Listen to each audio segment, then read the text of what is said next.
Good evening. I'd like to call to order the regular meeting of the Tiverton Town Council, Monday, June 10th, 2013. We'll begin with the Pledge of Allegiance. I pledge allegiance to the flag of the United States of America and to the republic for which it stands, one nation, under God, indivisible, with liberty and justice for all.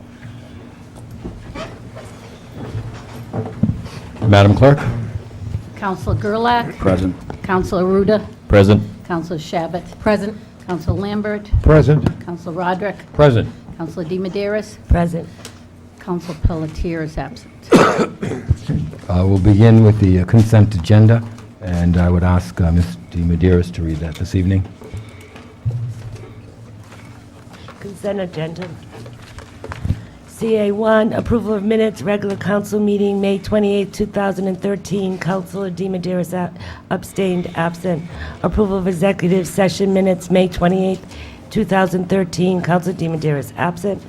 Receipt of minutes from the following boards and commission: Art Council, Fogland Beach Oversight Committee, Open Space Commission, Recycling Landfill Committee, Wastewater Management, Planning Board. Correspondence received and filed: Middletown Council resolution supporting the Municipal Road and Bridge Revolving Fund, Prevention Coalition May newsletter, Town of Hopkinton resolution opposing legislation relating to taxation, levy, and assessment of local taxes. Approval of tax assessor abatement, Town Clerk extension of Bay Street, moratorium to December 31st, 2013. Kate Michelle, Planning Board Administrative Officer, May activity report, Planning Board site walk notes, and summary of residential petitions under review or recently approved. Auburn Society of Rhode Island proposal to amend Article 5, Section 1, Note 1 of the Tiverton zoning ordinance to include open space zones. Refer to Planning Board and delegate Town Clerk to schedule public hearing. Support resolution relating to constitutional amendment to include the Rhode Island General Assembly under the jurisdiction of the Rhode Island Ethics Commission. Distribution of letters from the Planning Board to legislatures regarding recent proposal, legislation, and potential impacts on subdivision and land development. Distribution of department monthly reports. Thank you. Is there anything that anyone wishes to remove? Mr. President, I'd like to remove consent agenda item 1A, please. Is there any others? Okay, I would like to remove CA5.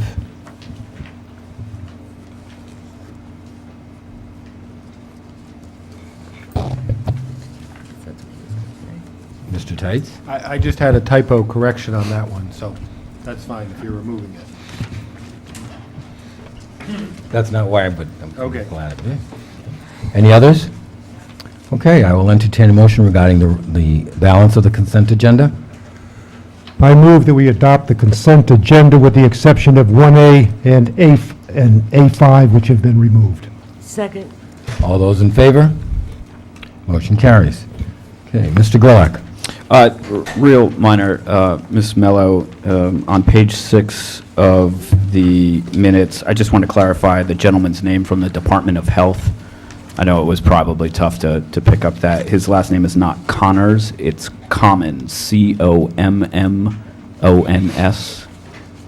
Clay Commons. Thank you. What item was that? 1A, page 6. The minutes. It's at the bottom, literally 3 lines from the bottom, towards the right side. Clay Commons? Commons, C-O-M-M-O-N-S. And I have an issue on page 11. Page 11.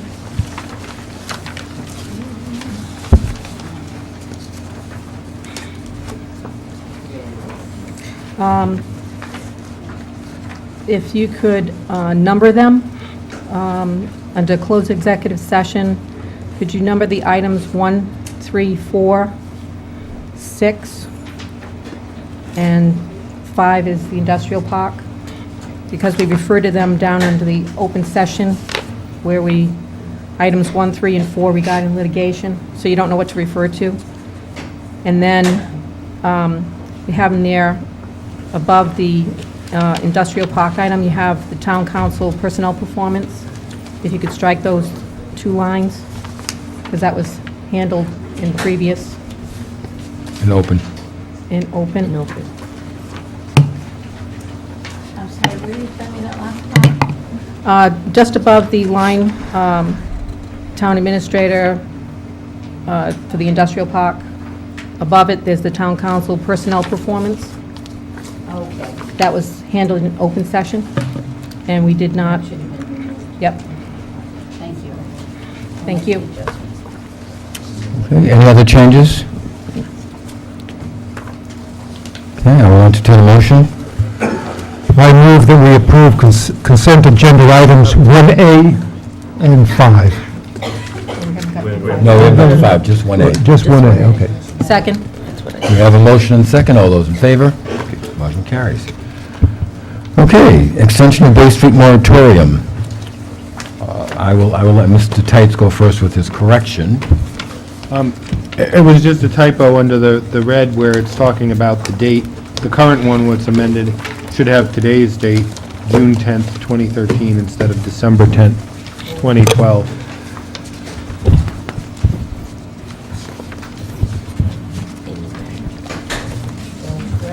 Okay, ours are not in red, so. Oh, okay, well, the very last one, that's on page 7, before what's Oh, proposed. okay, I see. It Now is. it's- Yeah, it is, yep. Okay, it should say, It should say June 10th, 2013.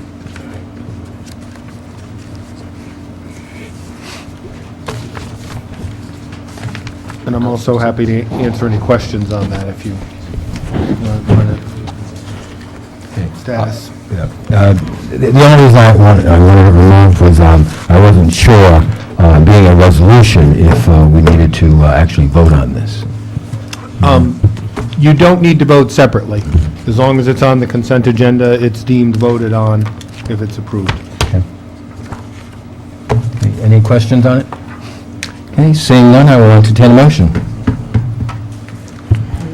I move that we approve consent agenda item 5 as corrected. Second. All those in favor? Motion carries, thank you. Okay, public forum. Mrs. Pelletier.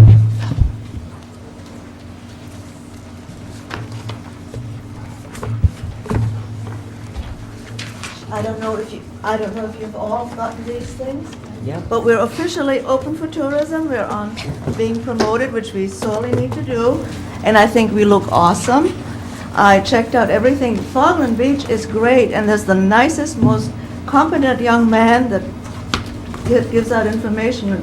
He's truly an asset to whoever hired him did a great job, and he's doing a great job for Tiverton, which actually leads me to think that not only are we a nice-looking place, but we should maximize the assets of some of our citizens and build on their dreams and cooperate. And after all, economically speaking, any community's wealth is also in the people. So we should smile, not cut off anyone at a stoplight, and the only permissible hand signals is thumbs up. Thank you very much, Mrs. Pelletier. Okay, next agenda item is advertised public hearings. Public hearing, proposed amendments to Code of Ordinance, Chapter 15, Drinking Water Reservoirs, Section 15-1 through 15-5, continued from May 28th. Mr. Gulak? Thank you, Mr. President. As we spoke about and discussed at our last meeting, I had requested that we continue the public hearing today. We being myself and the Conservation Commission, in consultation with the town solicitor, went back and revised the ordinance sections of the ordinance to better reflect the current state of discussions with the DEM. There were things originally on the ordinance that we felt we could remove based on how conversations have progressed on that front. So the redlined version of the ordinance was handed out to everyone. I'm happy to discuss the edits in any more detail. Open for questions at this point. Well, since this is a continuation of the open hearing, is there anyone from the public who wishes to comment on this? Anyone from the public? Anyone from the public? Anyone from the public? Hearing none, then I'll close that, and we'll leave it up to the council now to discuss. All right, Bill, why don't you go over some of the changes? Sure. So the first change was to item A, which is requiring a copy of the DEM permit for tournament use. In discussing this a bit further with folks, it came to light that not always is a physical piece of paper given out, an official permit from the DEM. So we added language in here that states that we get an RI-DEM permit or satisfactory proof that a usage permit has been obtained from DEM by the applicant. We removed the filing fee of $50. The rationale for this is that in the final analysis, it's much more important for the town to be able to track when these tournaments are happening, to be able to acquire the data that we're asking for from the applicant here. And we certainly didn't want to put in place an impediment, a financial impediment here that might create an obstacle for anyone coming forward for a permit here. From my perspective, this isn't necessarily about generating revenue. This is more importantly about putting in place a process so that we can further protect the drinking water at Stafford Pond.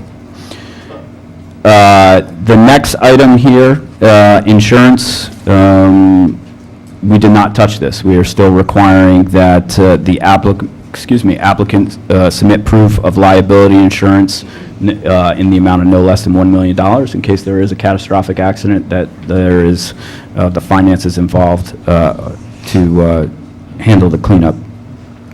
We removed the next item, which was sanitary and trash facilities. The DEM has put 2 porta potties in place, and we'll have those in place for the entire year, and are emptying them on a weekly basis. So that takes care of that. Contact information.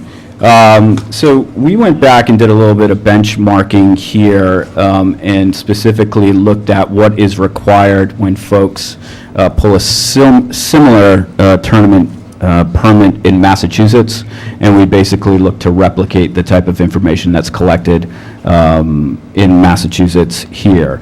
So we want to be able to get of the applicant the first and last name, the mailing address of the applicant, the cell phone number of the individual, get the club or organization affiliation for the tournament if there's any. And in addition, we want to be clear on the dates of the tournament, the arrival time, the start time, and the end time of that permitted tournament. The next item is around participating vessels. So there was a lot of discussion here. As folks may remember, one of the action items coming out of our discussions with the DEM is that we're moving forward with additional water quality testing that will focus on trying to measure pre and post tournament activity and its impact on water quality.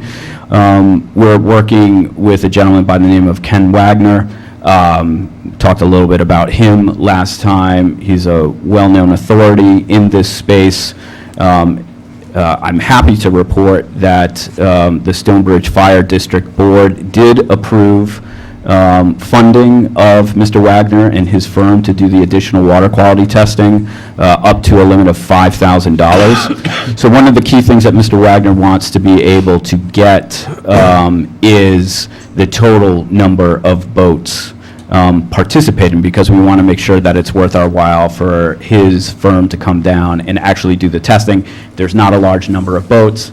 It may not be all that worthwhile to mobilize around that. So in discussing this with the DEM, they are not able to provide that information before the start of the tournament. I guess they're not collecting it. So we are giving a couple options here for the applicant. They can either let us know ahead of the tournament, if they do know, or DEM has committed to having a presence at the tournaments. Most likely this will occur towards the tail end of the tournament, and they will be collecting the total, or kind of marking down the total number of boats. So another option for getting that information is to get it directly from the DEM. If the DEM cannot provide it and the applicant cannot provide it ahead of time, we're asking that they deliver the total number of boats within 1 business day of the tournament.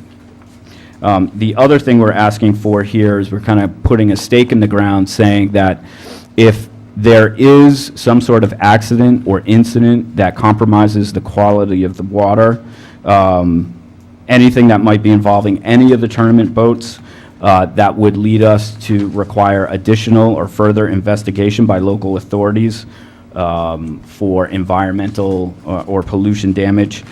We are requiring that the applicant, subsequent to the completion of the tournament or to the incident, provide the town with a list of all the state registration numbers for all of the participating boats, so that it would assist in the investigation. We are removing the line item requiring a police detail. Again, DEM is committed to trying to staff the tournaments, in particular at the tail end of the tournament.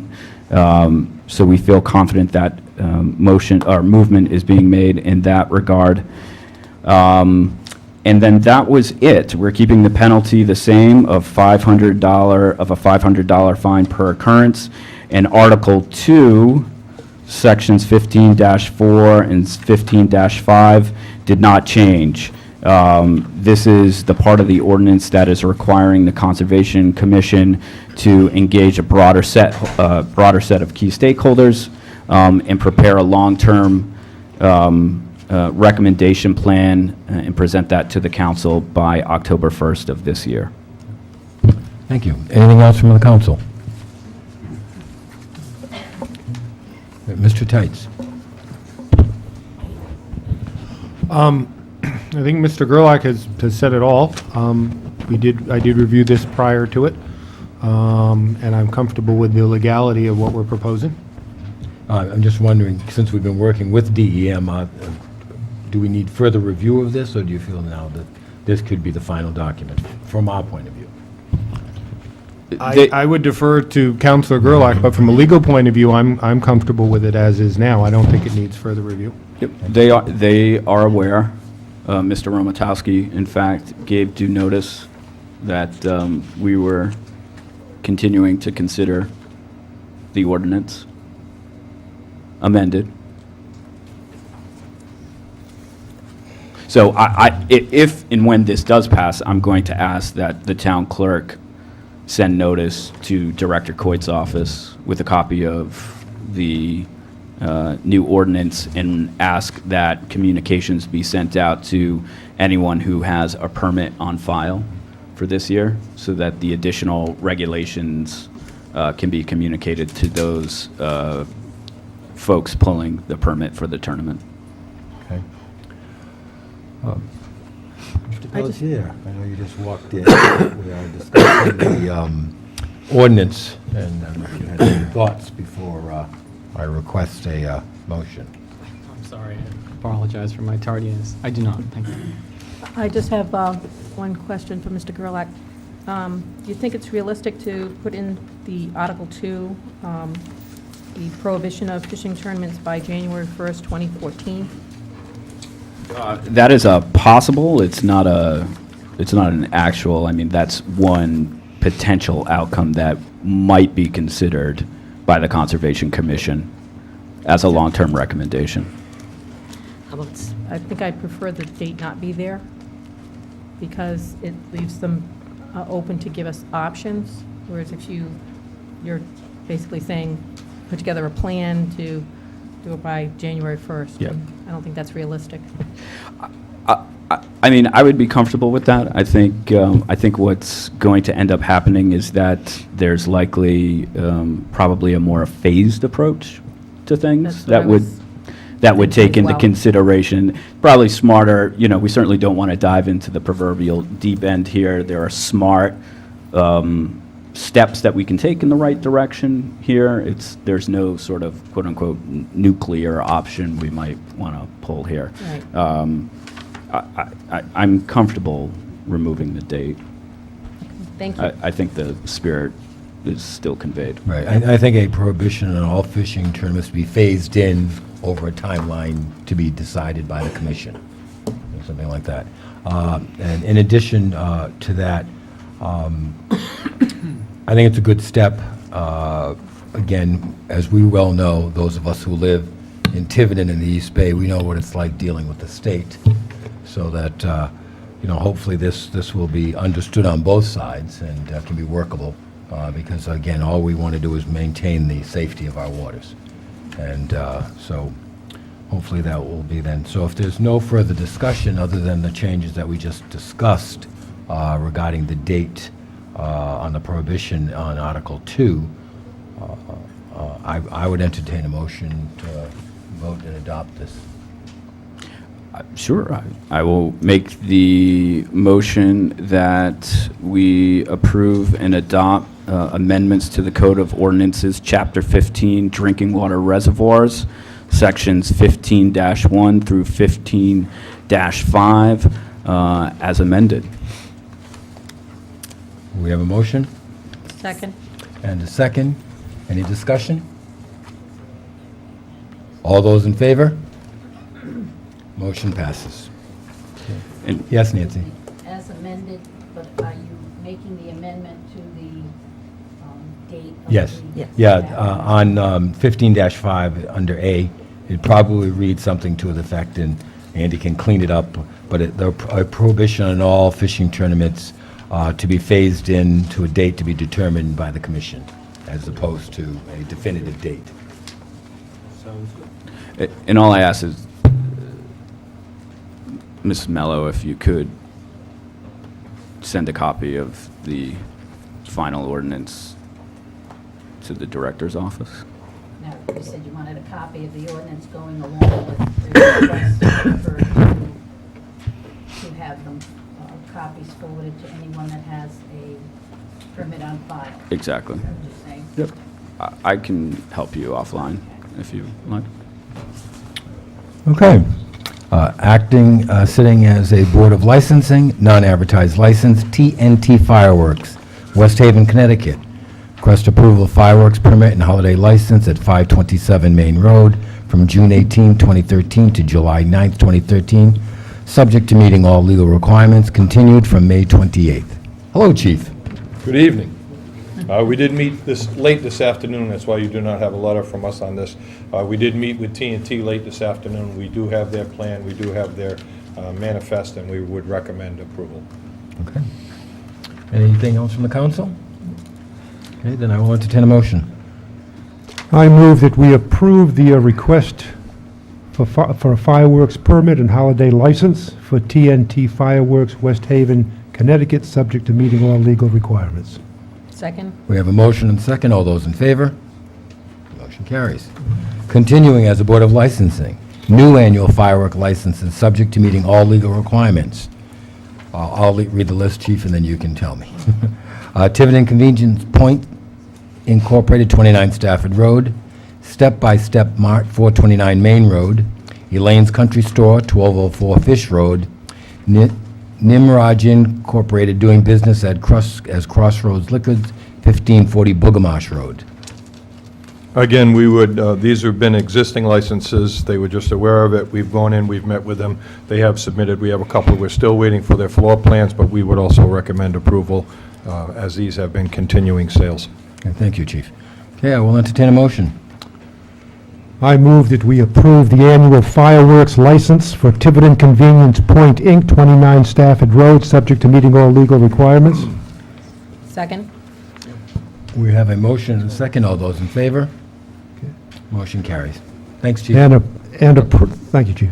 And approve an annual fireworks license for Step by Step Mart, 429 Main Road, subject to meeting all legal requirements. Second? All those in favor? And approve a fireworks license for Elaine's Country Store, 1204 Fish Road, subject to meeting all legal requirements. Second? All those in favor?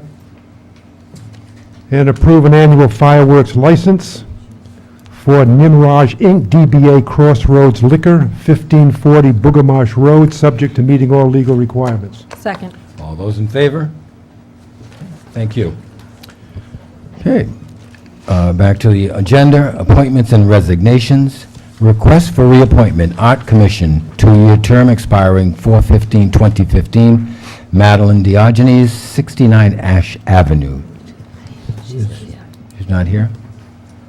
It's a reappointment. I will entertain a motion.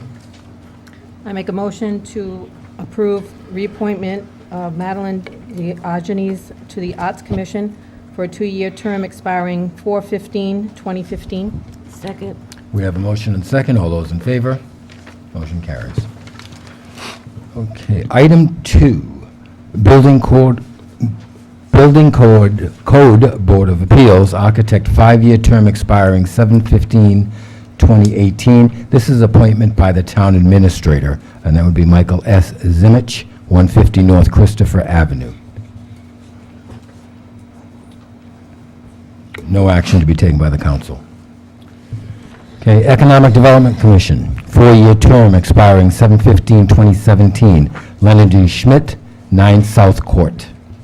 I'll just say that Len has done an exemplary job on the EDC, and I wholeheartedly support him, and I thank him again for stepping up, and we appreciate it. So I will entertain a motion. I move that we approve the appointment of Leonard Schmidt to the Economic Development Commission for a 4-year term expiring July 15th, 2017. Second. We have a motion and second. All those in favor? Motion carries. Thank you. Okay, Harbor and Coastal Waters Management Commission, 2-year term expiring 7/15/2015. Christopher Clarendon, 171 Preservation Way.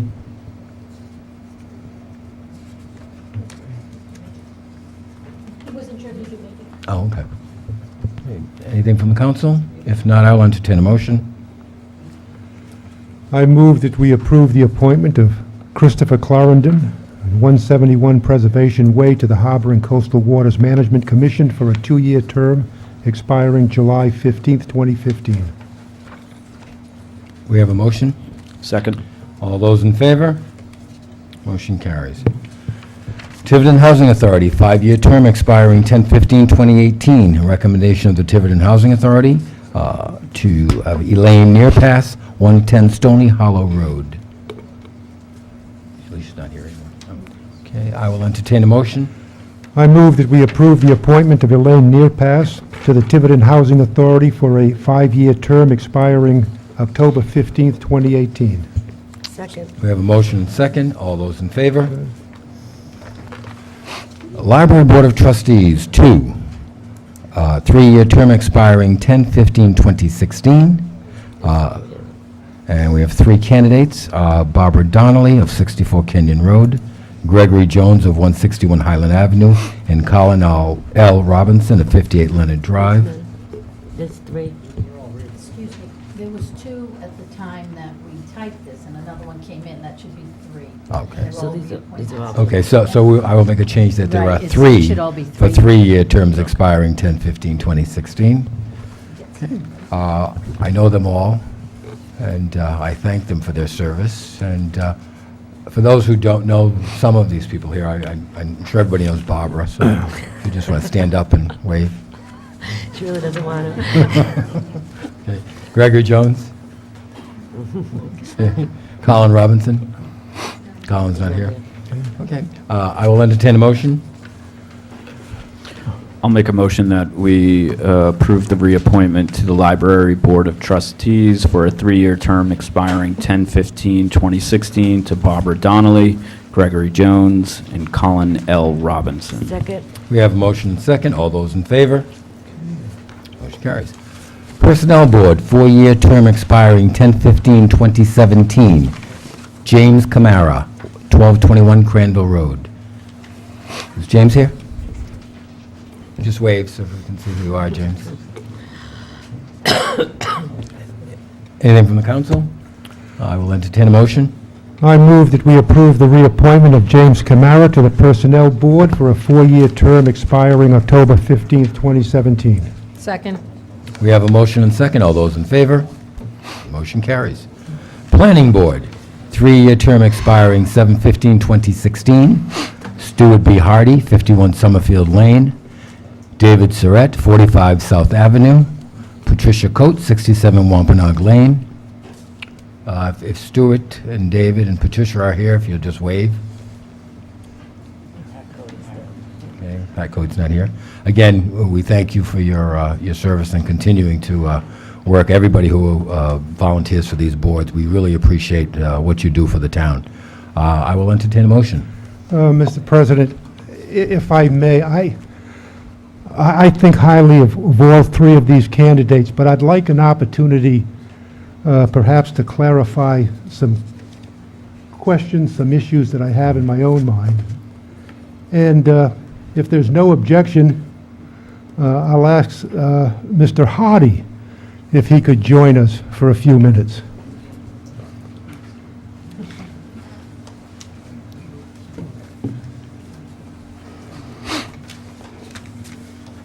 Good evening, council members. Stuart Hardy, 51 Summerfield Lane. Mr. Hardy, I almost feel as though I owe you an apology, but on the other hand, I think that this is an important appointment for the future of Tiverton. Unlike many of these appointments, we're not impacting the town for a period of 1 year or 2 years or 3 years. And I think with some of the developments that we've had over the last year or so, it's become more apparent, at least I feel so, that we're talking about issues that may impact for decades, issues that may impact really generations for people living here in Tiverton. And I was hoping I could clarify with you, Stu, just a couple of points that I have as I've thought this over. I looked up under the Tiverton Charter, Section 1001 for the Planning Board, and it outlines the duties and responsibilities, as I'm sure you're aware, of the Planning Board, and it consists of only 2 sentences. And it indicates, and I'm quoting from the second sentence, "The Planning Board shall act in an advisory capacity to the Town Council in all matters concerning the comprehensive community plan, land use, zoning and subdivision regulations, physical growth and development of the town." It's not any more specific than that. In your view, Stu, do you believe that development, the concept of development as used in subsection A, encompasses economic development in the town? Yes. Okay. The comprehensive community plan makes that clear. Okay. And I guess that was really my second question. I take it then that what you're telling me is that you do see a role for the planning board in some aspects of the economic development here in Tiverton. Yes, absolutely. At the very end of the comprehensive community plan, there's a listing of all of the boards and commissions in their responsibilities and duties to implement recommendations in the plan. And the planning board has considerable responsibility for economic development issues, along with Len Schmidt's Economic Development Commission. And the other major commission would be the Conservation Commission. They have a large chunk of the activity as well. And actually, I think you've with that answer, responded to what was going to be my next question and my last question, and that is, as you see it, do you see the role of the planning board to include, under its duties and responsibilities, encouraging economic development in this town? Absolutely.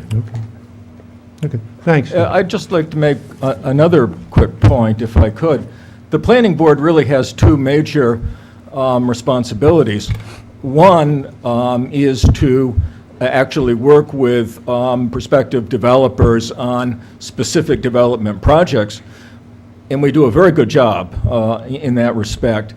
But I think the second key role is to actually get our planning tools up and available, and to actually do things like make sure that the comprehensive community plan is up to date, make sure that we're addressing all of the issues that are facing the town, including the economic development issues, making sure that we're up to date on our zoning. And I think that the planning board has done not quite as good a job in that aspect. Thank Well, you. I want to thank you very much, Mr. Hardy. And I did ask these questions in part because I wanted an answer, but also, as you can imagine, any number of taxpayers would also want a clear understanding as to what someone like you views as the responsibility of that planning board. And I don't think we get that message out all the time, not only with the planning board, but I would think with other boards and commissions. I think we often leave people scratching their heads. But I think you've responded to the questions and the concerns I have. Thank you. Thank you. Thank you, Mr. Hardy. Okay, we have a motion. I'm sorry, we have a motion? Did we have a motion? Okay. I'll entertain a motion. I'll make a motion to reappoint the following three people to the planning board for a 3-year term expiring 7/15/2016. The individuals, Stuart B. Hardy of 51 Summerfield Lane, David Charette, 45 South Avenue, and Patricia Cody of 67 Wampanoag Lane. We have a motion and a second. All those in favor? Motion carries. Thank you. Zoning Board of Review, 5-year term expiring 7/15/2018. Susan T. Krumholtz, 68 South Avenue. Susan here? Won't you stand up, Susan, just a little bit so people can see it? Thank you. Okay, any questions, anything of Susan? Okay, if not, I will entertain a motion. That we reappoint Susan Krumholtz for a 5-year term expiring 7/15/2018 to the Zoning Board of Review. Second. We have a motion and a second. All those in favor? Motion carries. Thank you, thank you. A Zoning Board of Review, first alternate, annual appointment, Wendy Taylor Humphrey, 3198 Main Road. Is Wendy here? No? Okay. Anything from the council? If not, I will entertain a motion. Move that we reappoint Wendy Taylor Humphrey as first alternate for the Zoning Board of Review for a term of 5, I'm sorry. It's an annual, it's a Annual 1-year appointment for, that's it. Second. We have a motion and second. All those in favor? Motion carries. Okay.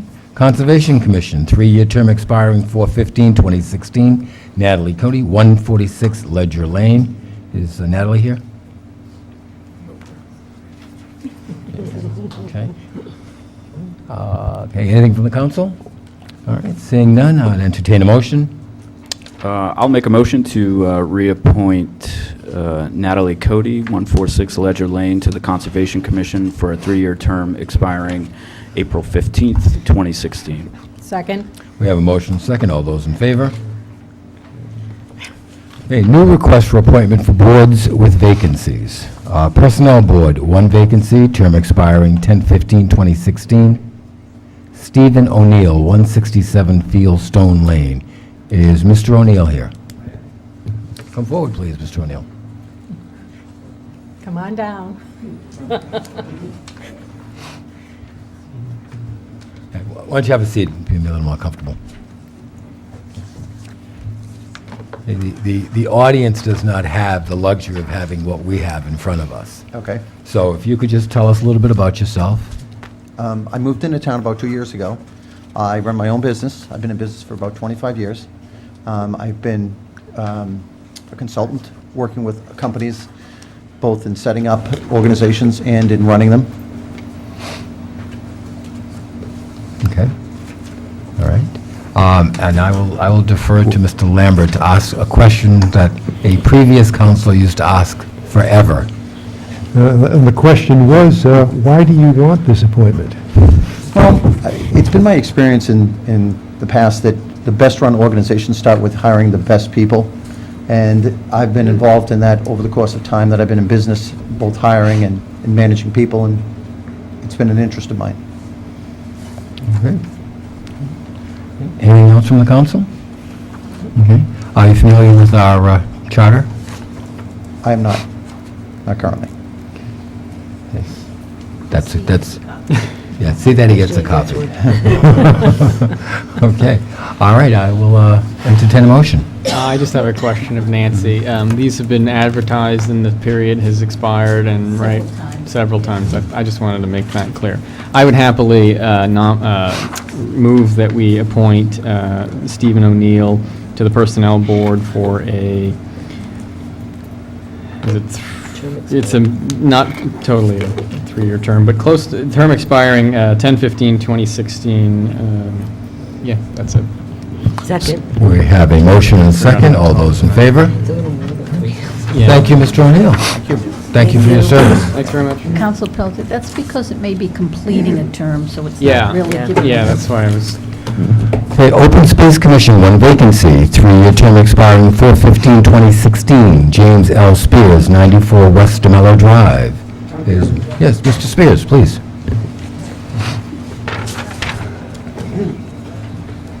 Okay, and again, the audience doesn't have the luxury of having this, so if you could just tell us a little bit about yourself.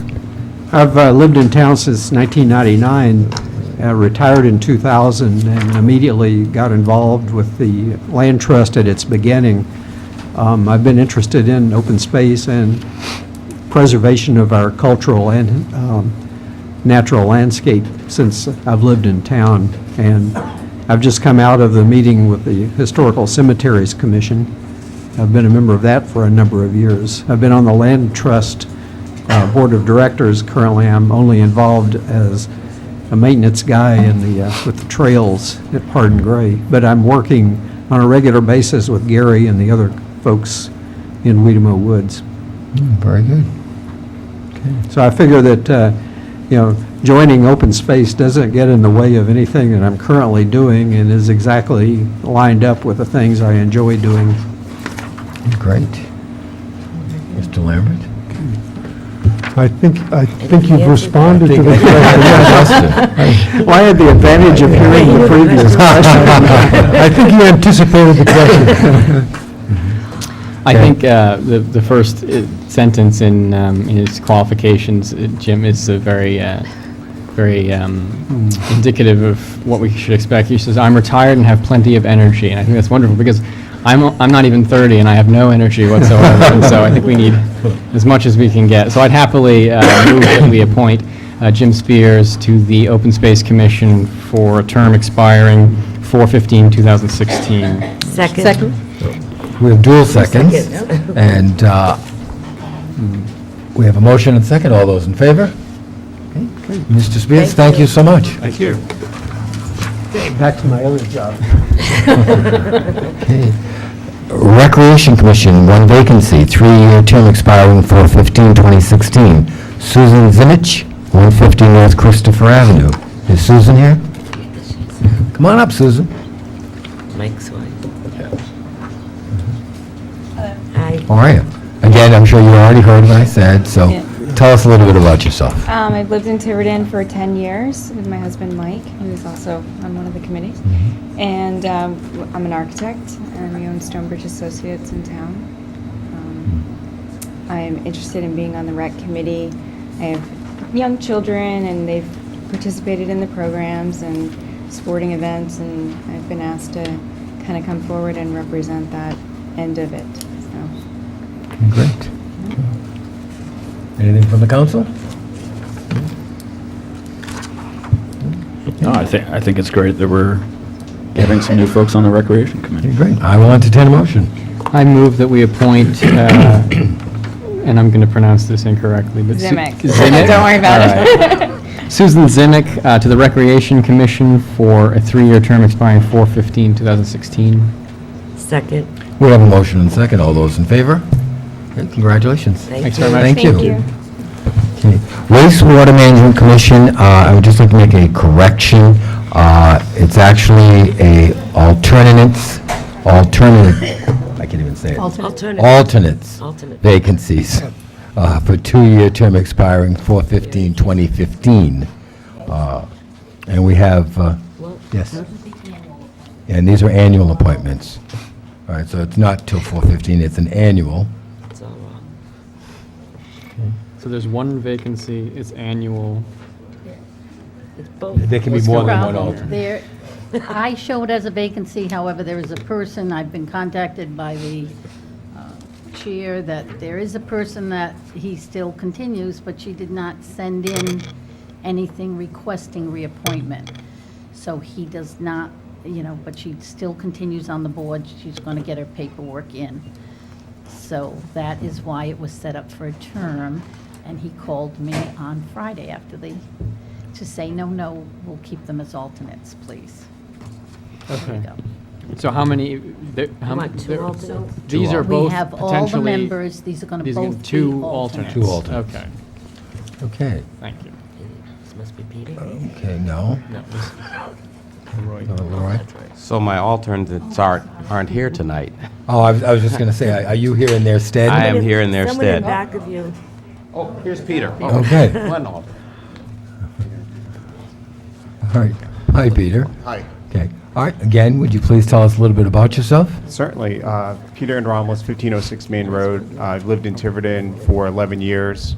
Owned my own business since 2007, and I have a strong interest in the Wastewater Sewer Commission and what they're doing, the projects they're working on. Have the availability to, flexibility in my schedule to contribute my time and expertise. I spent 8 years as an environmental consultant prior to owning my own business. Okay. Anything from the council? No. I'm sure Mr. Kendricks has told you how exciting wastewater management is. Thrilled. And so, no, we Yeah, thank Pete- you for your interest, yes. Yeah, I just want to say, Peter attended our last meeting as a guest, but also participated in the meeting. And after hearing his background and interests, he'd be a great asset to the Wastewater Management Commission, especially with things that we have coming up in the future. He can be a tremendous help. Yeah, I see that you spent 8 years as a hydrologist. Yes, sir. Hydrogeologist, cleaning up contaminated properties for major oil companies. Oh. And We know a as little you know, bit in about town, we have a little knowledge of that. Just a little. Yeah. I thought that might be helpful. Okay. Anything from the council? Seeing none, I will entertain a motion. I move that we appoint, how do you pronounce your last name? Andromoulos. Peter Andromoulos for a alternate position on the Wastewater Management Commission Second. for a term of, it's annual? Annual. For a 1-year term. Second. We have a motion and a second. All those in favor? Motion carries. Thank you. Welcome. Thanks very much. Okay. Leroy, regarding Michelle? Yes, Michelle unfortunately had a conflict meeting tonight, but I did want to talk a little bit about her background and interest. Michelle is highly qualified to be on our commission. She's got a degree in mechanical engineering, and she also has an MBA, and she specializes in business process. And so she was born and raised, I think, in Tiverton. She currently works for Procter & Gamble as one of their experts in business process. And so with her business background and her engineering background, she thought she could help in our upcoming challenges that we're going to have with wastewater management. And she says she has the time to spend and is greatly interested in helping out where she can. She again attended our last meeting and again was a tremendous asset to that meeting. I suspect that she'll function, if appointed, as a project manager for one of the many ongoing projects that we have going on in wastewater management. Great. Anything from the council? Okay, if not, I will entertain a motion. I'll make a motion to appoint Michelle Tepfin-Hart, 27 Middle Avenue, to its annual? Annual term as an alternate on the Wastewater Management Commission. Second. We have a motion second. All those in favor? Motion carries. Okay. Thank you very much. Thank you. Thank you. Okay, Town Administrator, Harbor Master appointment, annual appointment, Robert Tersliner? I'm sorry, say it again? One more time? Terlissner. Okay. Okay, please have a seat. Okay. Again, the TV audience and the people here don't have this in front of them. So could you tell us a little bit about yourself, your background, and so forth? Yes, sir. Thank you. I'm originally from Newport. I attended Newport Public Schools. After high school, I joined the United States Coast Guard, which led me into law enforcement. And after the Coast Guard, I was accepted to Middletown Police Department, where I had a rewarding career for 20 years with the police department. After the police department, I was had anticipated staying into law enforcement, into commercial trucking division. However, other things came to tuition, so I chose to stick around Rhode Island, and here I am today. Why don't you tell us about you're interested in the harbor, you know, your water, boating? I've always been interested in fishing, actually. And when I joined the Coast Guard, we did a little bit of fishery enforcement, but mostly back then when I was in, it was search and rescue. And of course, I was stationed on Block Island, Rhode Island, and which just keeps me around here, and that's the love of the water when I was in the Coast Guard. I became a coxswain and was running search and rescue missions and boarding and fisheries. Any questions from the council? Could you talk a little bit about your kind of interpretation of the role of the harbor master here in Tiverton, what you think you can bring to it? Clearly, you have a strong professional background, but kind of other aspects of your experience that you feel that you can bring to the role? First of all, public safety. Always being diligent as to the environment and the waterways, how skiing, water skiing, boating, of course, and of course the public safety, how it affects the businesses as well and the residents. Of course, I'm not too familiar with the moorings, but you know, I look forward to getting with Dave and learning how to diligently collect the fees for moorings. And of course, addressing problems that may arise in a timely fashion. Sure. Anyone else? And I know, obviously, being in the Coast Guard, that you're familiar with boats and how to handle boats and so forth. I don't know if you've had an opportunity to see the equipment that we have in town. Not yet, I haven't, no. Okay, I good. believe it's still under wraps from the winter. Yeah, you haven't missed much. It's all right. But hopefully we can work on that. Anything else from the council? I just had a couple of quick questions. Thank you very much for being here. I'm just thinking about logistics for, you know, the last 4 or 5 years. We've had a harbor master who lived in town, which has made it relatively convenient for any emergency or, you know, an urgent situation. You obviously don't live in Tiverton, but you live Rhode Island's not that big, but what do you think of as a logistical operation for your duties on the water? Are you going to be here? I don't know how to phrase this question other than you live not in Tiverton. How do you get to Tiverton fast if there's an emergency? And if you can't, how do you bridge that gap? I'm on Aquinic Island Oh, okay. through Friday. Yes, my mother still lives in Middletown, and I'm there daily. I also work part-time in transportation. Okay. And as far as weekends, I'd be here. Okay. Great. Anything else from anyone on the council?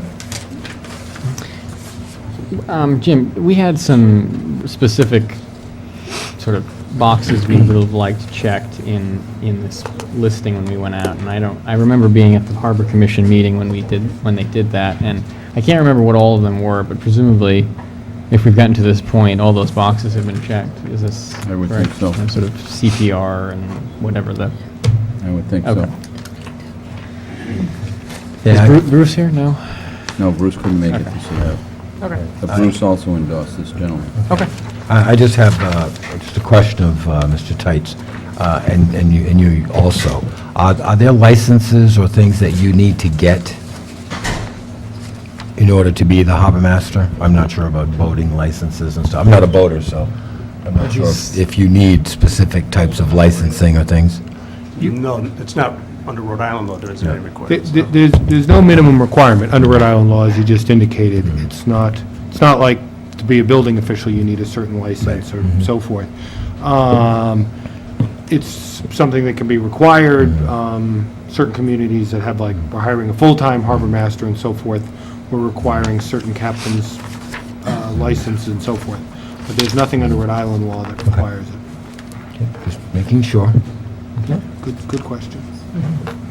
If there's nothing else from the council, I will then entertain a motion. I would move that we appoint, and I've already lost your name, Robert Turlisner? Turlisner? Turlisner? Good Lord, sorry. Say it 3 I times and it's apologize. Robert Turlisner to the harbor master position for, it's an annual appointment? Yep. For a term of 1 year. Second. We have a motion and a second. All those in favor? Motion. Congratulations and welcome aboard. Look forward to Thank you. Thank you. Resignations, Recreation Commissioner, Coordinator Teresa Burke, after 30 years of service. It could actually be more than 30 years. But Teresa Burke has been the recreation coordinator for some time and is resigning her permission after serving the town with dedication for many, many, many years. We thank her for her many contributions and distinguished service to this town over the years. We accept her resignation with regret and wish her well. And I'd like to add that the Recreation Commission is getting together something to give her an appreciation for her service. Well, I'm sure it's with deep regret that we accept her resignation. I know Teresa, and I know she's worked very hard for the town in the recreation area. So at this point, I will entertain a motion. I'll make a motion that we accept the resignation of Recreation Commission Coordinator Teresa Burke with regrets and thanks for her 30-plus years of service. Second. We have a motion, a second. All those in favor? Motion carries. Thank you. Okay, unfinished business? I guess it's finished. Financial business. DPW Director Stephen Bellucci requests authorization to transfer $4,000 from account number 450-457, trash removal, to account 554102, overtime. Mr. Bellucci. Thank you, Mr. President. Good evening, everyone. As you know, we had a pretty tough winter. We had 25 call-outs, and 2 of them were Sandy and Nemo, which both happened on weekends. for time and a half and double time. So our overtime account took a big hit with those two storms. We did get a partial reimbursement for Sandy, which is coming up with my chipper request. But as far as NEMO goes, if we do get anything, it'll be into next fiscal year and won't come back to the DPW. But we're working on that application with FEMA right now. So we're $4,000 short in the overtime account, and we found funds left over in trash removal, simply because the cost of a living adjustment didn't go as high as we anticipated, so there was a little bit of funds left over. The cost of living, it's not a COLA, what do you call it? CPI. CPI, excuse me, didn't reach the anticipated projection of last fiscal year, so this is where the funds were going to come from. Okay, any questions from the council? I just had a quick one. How long is that 4,000 going to last you? That should carry us through to the end of the year, unless something crazy happens between now and June 30th. You never know. So long as we don't have any hurricanes or anything like Yeah, that. you never right? know. Or I'm telling snowstorms between now and On then. the weekends? On the weekend. On the weekend, yeah. Jim, you have anything to add? No, he's covered it. Okay, if not, I will entertain a motion. God bless. I'll make a motion that we approve the authorization request to transfer $4,000 from DPW account 450-457 trash removal to account 554-102 overtime. Second? We have a motion and second. All those in favor? Motion carries. Thank you. Thanks, Steve. Okay, Town Administrator, request review and approval of wastewater management budget for year 2013-14. The wastewater management budget is not normally part of the, what we may refer to as the general fund budget. So they come before the council separately. The budget has been submitted. I have reviewed it. I've asked several questions. They have been answered satisfactorily. And now we'd like to present it to the council for adoption. Council has any questions? I had 3 questions. The first was just I'm sorry, did you say 30? No, not 33. I will make them brief and to the point. The first question was just if we can do it in 2 minutes or less, just for my own edification, why it's separate and not part of the other budgeting process. I was curious. And then I had a couple questions on 2 line items here. So under administration expenses, professional fees, we're moving from $5,000 in the 2012-2013 budget to $15,000 in the 2013-2014 budget, and I was just curious why the threefold jump. And a similar question is under non-operating expenditures, under capital expenses, and why the jump from $7,000 in 2012-2013 to $29,000 in the proposed 13-14 budget. That was it. Well, the first question Okay. is that they operate out of their own revenue. They don't operate from the town's revenue, so that's why it's a separate situation. And then as far as the 15,000, I will let them explain it. It's made up of 2 items that they can explain. And then as far as the capital, they can also explain that. Okay, Mr. Kendricks. Okay, so as far as the threefold jump in professional fees, as you may be aware, we just are finishing up a facilities plan, and we expect that there will be other professional fees that will come about as a result of that facilities plan. So between that and we also plan on hiring another consultant to look at perhaps doing some enabling legislation for a sewer district. And so we've gotten a preliminary proposal, and so those fees would be included in this budget for this year. As far as the capital expenditures, we have some, about $20,000 worth of repairs and upgrades that need to be done to the sewer pumping stations in town. And we also have a $9,000 for software upgrade for billing software. Thank you. I have a question. Under administrative fee, in 2012-13, it was 143,250. Proposed 2013-14 is 125,5. Why the drop? You'll see a pretty significant difference in these two budgets. They kind of don't correlate. In 2013, the last year's budget was done by non-professionals, non-accounting people, and so we kind of did our budget on a spreadsheet. A year or so ago, we got a new commission member who is a professional accounting person, and she basically has moved us over to general accounting practices. We're on a different software package. We've restructured our budget. We have a income statement and all that. So we tried to make last year's budget fit what we're doing this year, but it doesn't exactly fit.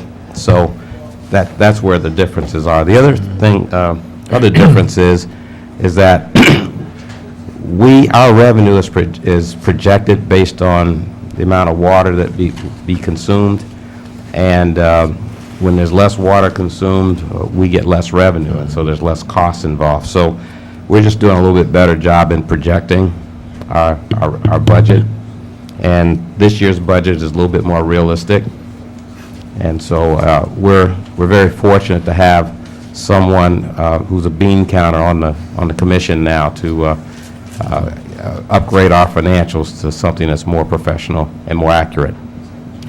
Another question, and again, when I look at the numbers, on the 12-13, are those the actual budgeted numbers, or are those the actuals? Those are the budget. The budget, yeah. Do you know what the actual was under the administrative fee? I don't know that off the top of our head, but we can get that for you. I think we've closed the books, so I think we can get that for you. And I just wanted to see how close you were to your budgeted numbers. We'll get actuals year ending. Yep. Okay, great. Okay. Anything else from the council? If I could just add one comment. With all this restructuring of the financial, one of the things that also will not match up is this new individual handling this is doing a great job, but has reclassified some of the expenses into different categories. So there will be some variations in going from either actual costs to the new budgeted costs or what have you. Yeah, things have been moved around, combined, deleted, added, so it really... Line items may not. Yeah, line items may not even correlate to be, what they meant last year may be different than this year. Just one question under revenue. The carry forward from the L account. Can you Yes. explain that, please? Yes, we have an account that basically is our, over the years, that has been money that's built up in the account that we have occasionally drawn on when we've had capital needs. As you can see by this budget, we don't really make any money, so to speak. So when we have major expenditures, like we have to repair pump stations and the like, we draw from that account, and that account has been active for years. And so this is actually when we did some sewer construction, for instance, and we ran into a bunch of ledge and went over budget. Because of that, we would tap this account for that. But we don't use this normally for operating expenses. We try to cover our costs with our revenues. And I just want to point out that the support from the taxpayers is just the $20,000 under revenue general taxes on site. That is correct. Just for a point of clarification, the Wastewater Management Commission for the town largely operates similar to an enterprise fund, meaning that it's self-supporting, with the exception of $20,000 that we get from the town. And those monies help us take care of the on-site services that we provide for the town. All this other budget revenues, expenditures, has to do with the sewer. People that are on sewer right now basically fund a very high percentage of wastewater management commission right now. Roy, when you say on-site, what do you mean specifically? I specifically mean people in town that have septic systems and cesspools that are not tied to the sewer. So inspections and... Yeah, inspections services. and et cetera, yeah. There's an on-site, for instance, a financing program called C-SLIP, so that if someone needs to replace their septic system and they need a loan, then, we take care of the application process, et cetera, plus inspections, plus any problems with on-site wastewater that comes up, and John has done an excellent job in covering that. Thank you, Mr. Kendricks. Okay, anything else from the council? If not, I will entertain a motion regarding the preliminary 2013-14 budget for the Wastewater Management Commission. I make a motion to approve the wastewater management budget for fiscal year 2013 to 2014 as identified in item F2. Second. You have a motion, and a second. All those in favor? Motion carries. Thank you very much. Gentlemen. Thank you. Thanks very much.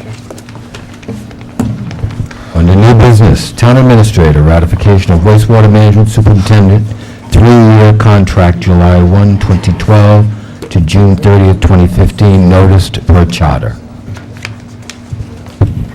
I believe that's going to be an executive session. Okay. Item number 2, Town Administrator, ratification of Town Administrator 3-year contract, August 15, 2012 through August 14, 2015, James Gonslow, noticed per charter. That will also be an executive session. Town Administrator, ratification of building official, 3-year, March 20th, 2013 through March 19th, 2016, Gareth Ames, noticed per charter. That will also be an executive session. Town Administrator, ratification Teamster contract, July 1, 2013 to June 30th, 2016, noticed per charter. That will be handled now. As far as the contracts, when you say an executive session, we still have to approve them in public session, is that correct, Mr. Tights? You have to announce what action, you can vote on them in public, or if you can vote on them in executive session, then you would have to announce what the vote was in the public session.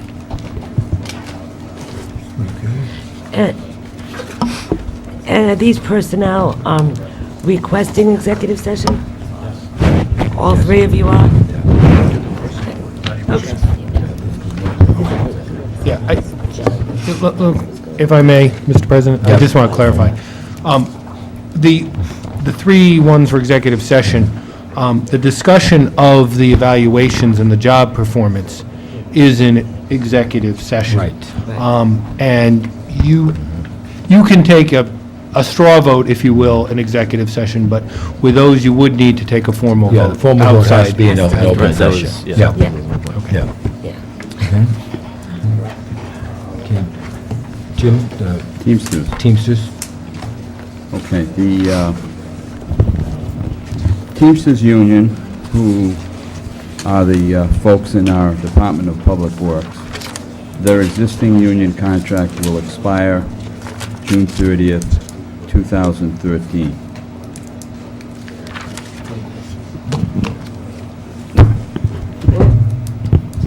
We have been negotiating with the Teamsters, and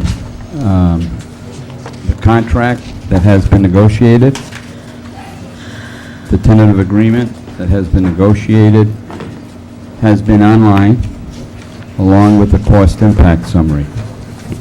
A summary of the changes to the contract is that it's a 3-year contract starting with July 1st, 2013 to June 30th, 2016.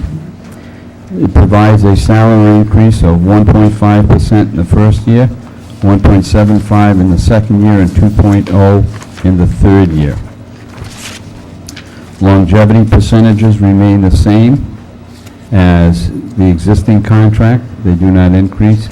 And it continues that there will be no longevity for any new hires. We continue to reimburse them for their commercial driver's license and their operator's licenses in the current contract, as we did in the previous contract. With the renewal, we have allowed them to renew their CDL on time because the registry needs to be visited, and it can only be visited during town time. So we've allowed them a reasonable amount of time to get their CDL license renewed. The call duty remains the same, November 1st to March 31st. The boot reimbursement will be in July. There will be no receipts necessary, but we do require that they use safety boots, steel tip shoes. And we will be increasing, it's been $100 reimbursement for the boots for quite some time. In year 1, it will remain $100. In year 2, it will increase by $50 to $150. And in year 3, it will remain at $150. The cost impact of this contract over a 3-year period is approximately 2.2% increase. And with that, if there are any questions, if there are none, I would ask the council to ratify the agreement.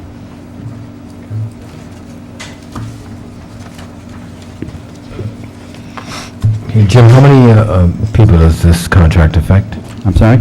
How many people does this contract affect? 10.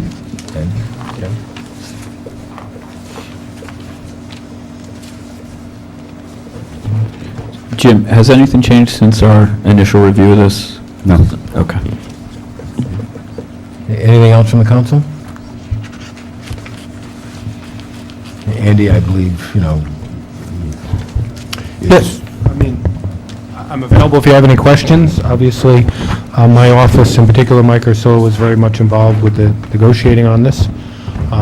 Legally, we're okay with it, and I think as a negotiating document, it's achieved quite a lot of the goals. Anything else from the council? I think it's also important to note that thanks to Mr. Gonzalo's efforts, we now have long-term contracts with all of our unions. Yes. And those of us who've been on the council for a long time, this is something new and different. Yes, very, very different. And we appreciate it, Jim. Okay, so I will entertain a motion. I move that we approve the ratification, or we ratify the Teamsters contract for a term July 1st, 2013 through June 30th, 2016. Yeah. As indicated in G4. Okay, we have a motion. Second. A second. Any discussion? All those in favor? Motion carries. Thank you, Jim. Thank you. Councilor Borlak, revisiting results of the September 12th Planning and Zoning Workshop and identifying next steps. Sure. Thank you, Mr. President. While this activity took place prior to at least the new councilors coming on board, it's something that's kind of been on the back burner for a while, at least for me, and there's just been a fair amount of other stuff going on. Mrs. Mello was kind enough to get me the report that was prepared by the Cecil Group coming out of that workshop, and I did read through it. From my perspective, I think there was a lot of thoughtful commentary that was kind of documented, some good ideas, some content that I think with additional vetting could net the town some improvements. I'm a firm believer in kind of continual process improvement here. And so, it's coming up on a year almost, a couple months away, since this forum happened and all of this input taken And I would hate to see it kind of just not have a chance to manifest into something else that could improve things. So I wanted to bring it up with the council and talk about how we could take additional steps with vetting this content, these ideas, this feedback, so that we can make some positive improvements to our processes in town. One idea that I had, and whether or not, others on the council agree, is that, we create some sort of cross-functional task force with select town officials and whether members of the select boards or commissions, and then, perhaps some volunteers from the public to do three things. First of all, would be further research and investigate the issues identified in this report. Number two would be to craft a set of short and long-term recommendations for implementation that could be presented back to the council for consideration. And then, I think most important, the third and final thing here is make the town council, the town administrator, or other town officials or entities accountable for getting them done in the timeframes outlined. So with that, I'm curious what other folks have to say about it.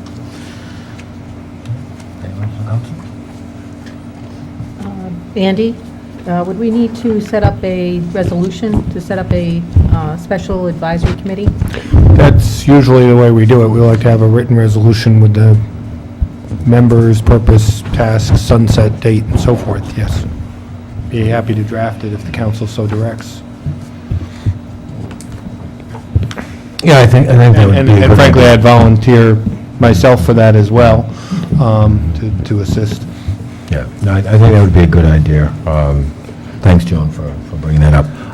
Obviously, the older council people have been through this and have discussed it over and over and over again, and it's something, especially on the zoning side, that we know needs to be looked at. And I think this may be a good start again to revisit this document and see what needs to be done. Obviously, we need to ensure that both planning and zoning are involved in the process. A lot of times we look at things and we take into our account only what we see and forgetting who the real ultimate users are. And so we have to make sure that we take that into consideration. So I think if we can start with a draft of a resolution, and then we can go from there. And then I would suggest that once we have that we set a workshop date, probably to bring everybody up to speed on this document. Go over it again, just to make sure everyone understands where we are at present, and then start setting some timetables and goals if the council is amenable to that. I would just say that this document has far-reaching tentacles in that it not only deals with the zoning code recommendations for changes to the actual code, but also in the way that planning and zoning is developed and executed in the town.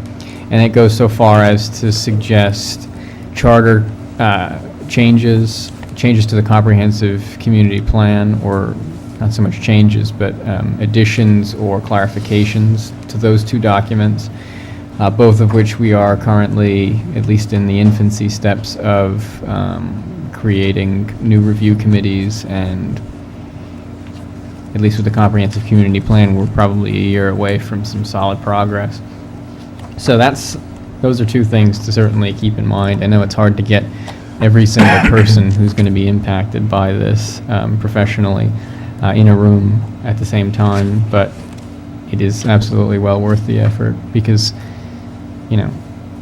it's easier to do this once than it is to do it 10 times over the course of the next 2 years or something, I think. So that's my 2 cents. I also think there's some items in here that are quick hits, that are change in process.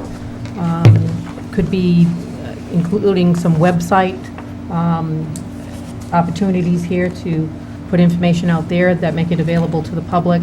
So I think there's some quick hits that we can glean from this document, and I think a committee could prioritize and get the quick hits going, and then work on the longer-term solutions. Absolutely. absolutely.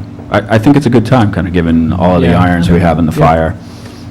The only thing I'd ask is, there seems to be some confusion still on my part, and perhaps Kate Michaud could reach out to the Cecil group. I keep hearing that there's additional documentation that came out of this, an additional report. I would just, if we're going to create a workshop and kind of kick everyone off on the same page, if there was something else from the Cecil group, I don't know, there seems to be some Check with confusion everyone, on. but I will contact, Was it, Ken Buckland? was there any It additional was copies submissions? of all of and the, of Yeah. everything that came in. Yeah. I think this is a summation of that. It's the raw, I think the raw. The raw data. data. The raw data. I mean, there were just pages and pages of questions and answers, and I think Okay. they consolidated it all. If I could get it in digital form, sure.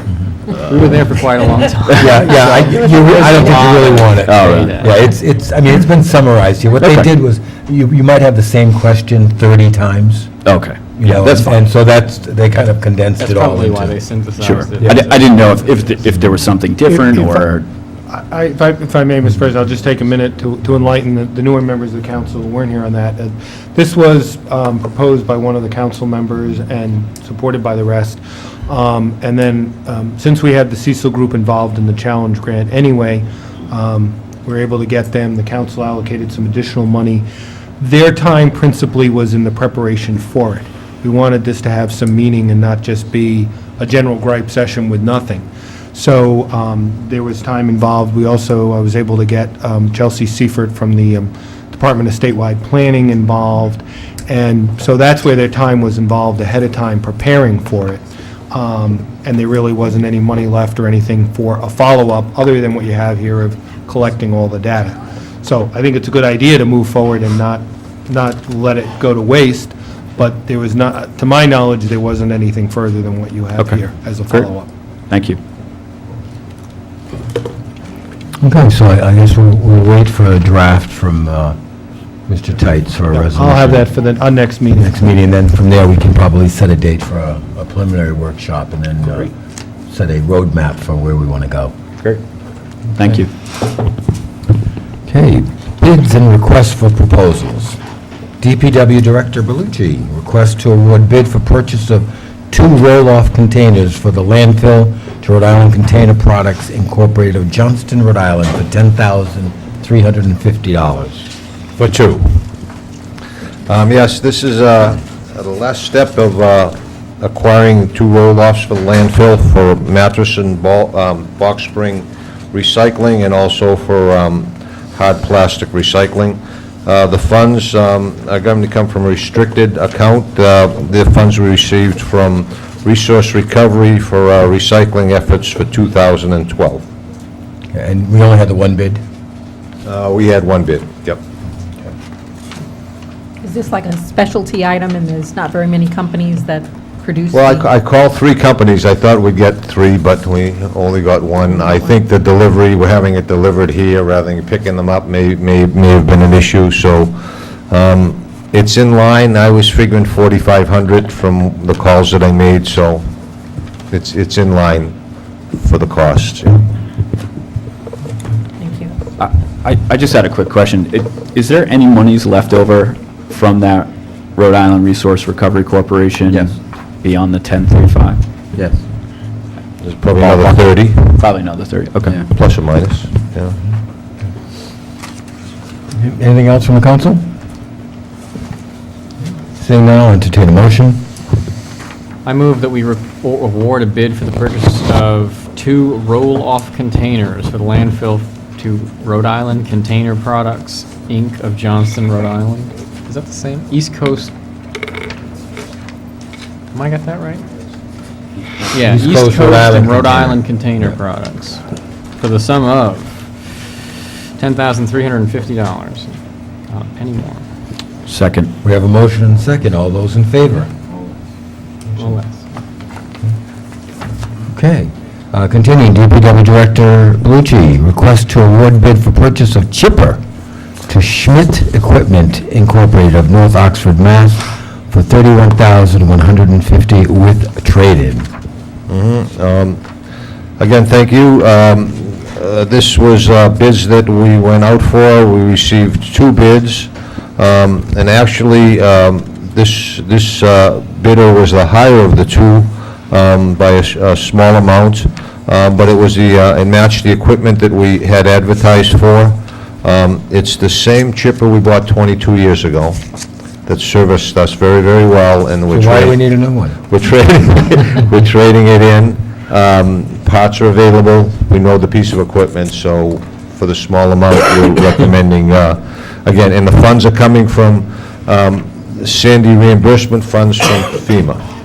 And there's probably about another 1,500 left from that allotment. Any questions from the council? Okay, seeing none, I'll entertain a motion. I would move that we, I'm sorry, it's called the Moorbark Beaver. It's just a ridiculous name for... That's it. It is what it is. That's what it is. Award the bid for the purchase of a chipper to Schmidt Equipment Incorporated of North Oxford, Mass. for $31,150, and that is for the Moorbark Beaver M12R. Want to say it? No, I do not. EE, not EA, Liz. Huh? EE, not EA. Yeah, right. Second. Oh, my God. We have a motion and second. All those in favor? Thank you. Don't you come back here for another chipper.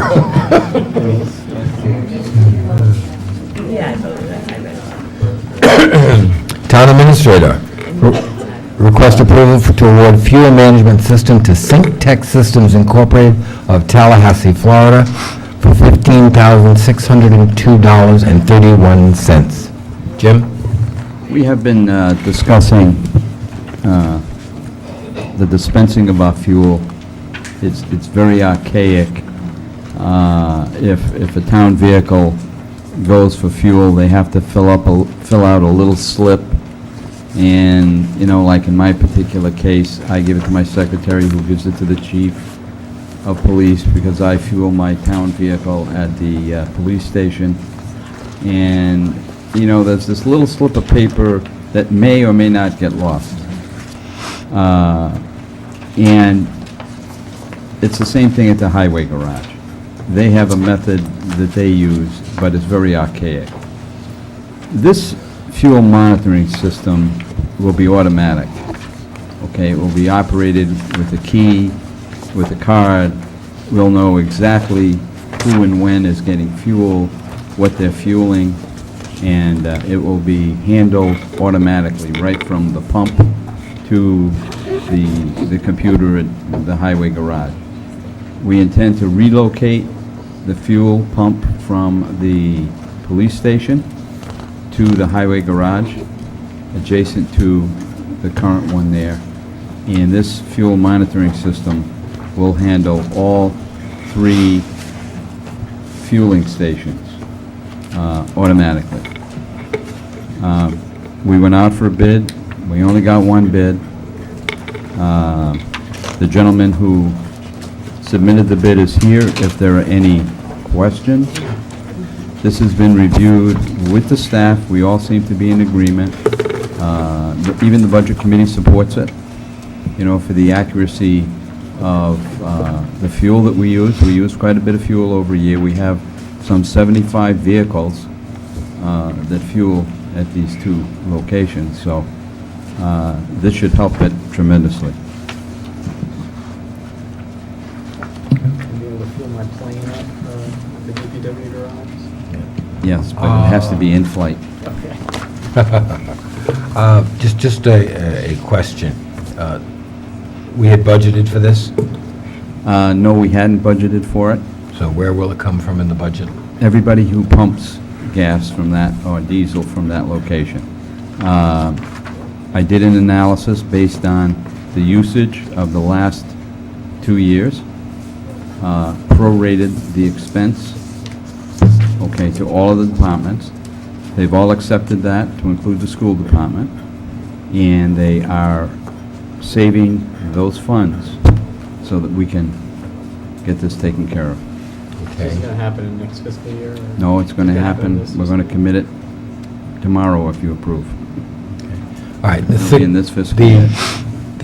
not $64,000 question, but the $15,602 question is that all the departments affected have at least reserve funds that will cover this? Yes, Okay, and they've been identified, we know what line items they're coming out of? yes. Okay. Any questions How from the long is this council? thing going to take to put in? Yeah, I just had a few questions. Oh, sorry. I'm not really sure how long it would take. Don, if you, this is Don Detlinger. He is the provider of the, he's a fuel master. He's the field master. Good evening, folks. How are you? Very well. I'm also a town resident. Basically, the fuel management system, we do fuel management for the entire United States military, Army, Navy, Air Force, Marines. We have half of the Department of Transportations in the country, thousands of municipalities. I cover from New York to Maine. Typically, municipalities that don't have a current fuel management system in place, when they go to an automated system like this, they can expect usually a 10 to 15% savings in their first year. I'm thinking with this town, we could probably pay for this system within the first year, maybe second year. Is that by reducing, how do you squeeze? Well, you're gonna have 100% accountability of the vehicles being fueled. Each vehicle will have a key fob assigned to it. When the operator comes up to fuel, it's the kiosk that sits between the fuel island will know what vehicle's being fueled. They'll put in a PIN number, which will identify a user.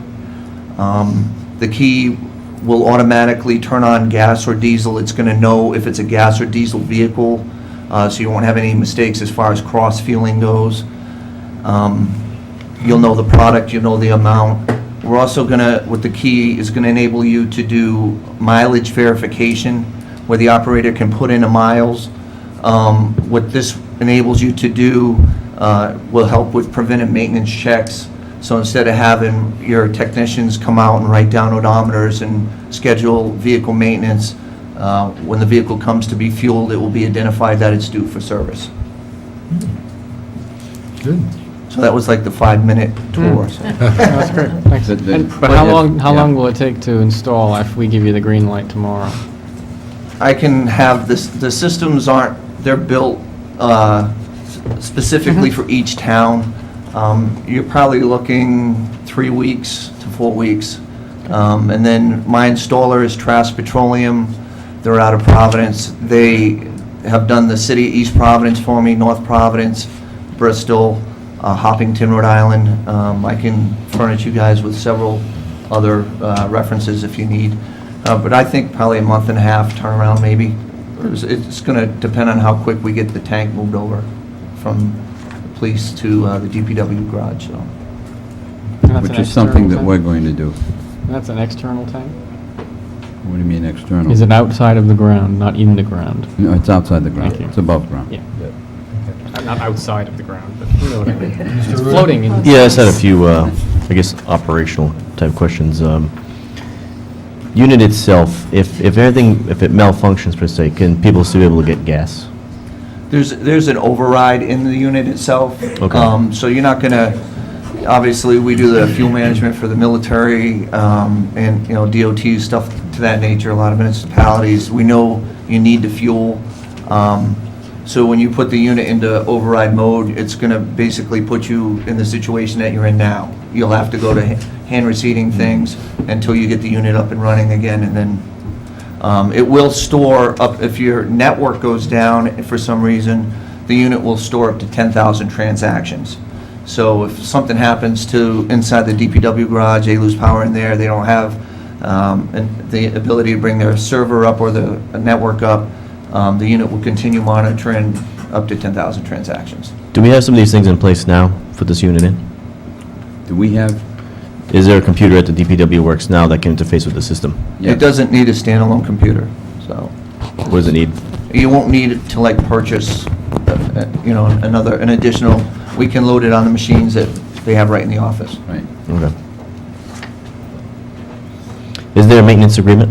Was that part of the bid? No. It's No, more- typically for a unit like that, a yearly maintenance agreement's around $700. But that's not part of this, No, but how long is the warranty? I forget how long. It's like a 1 year. 1 year, parts, labor, first year.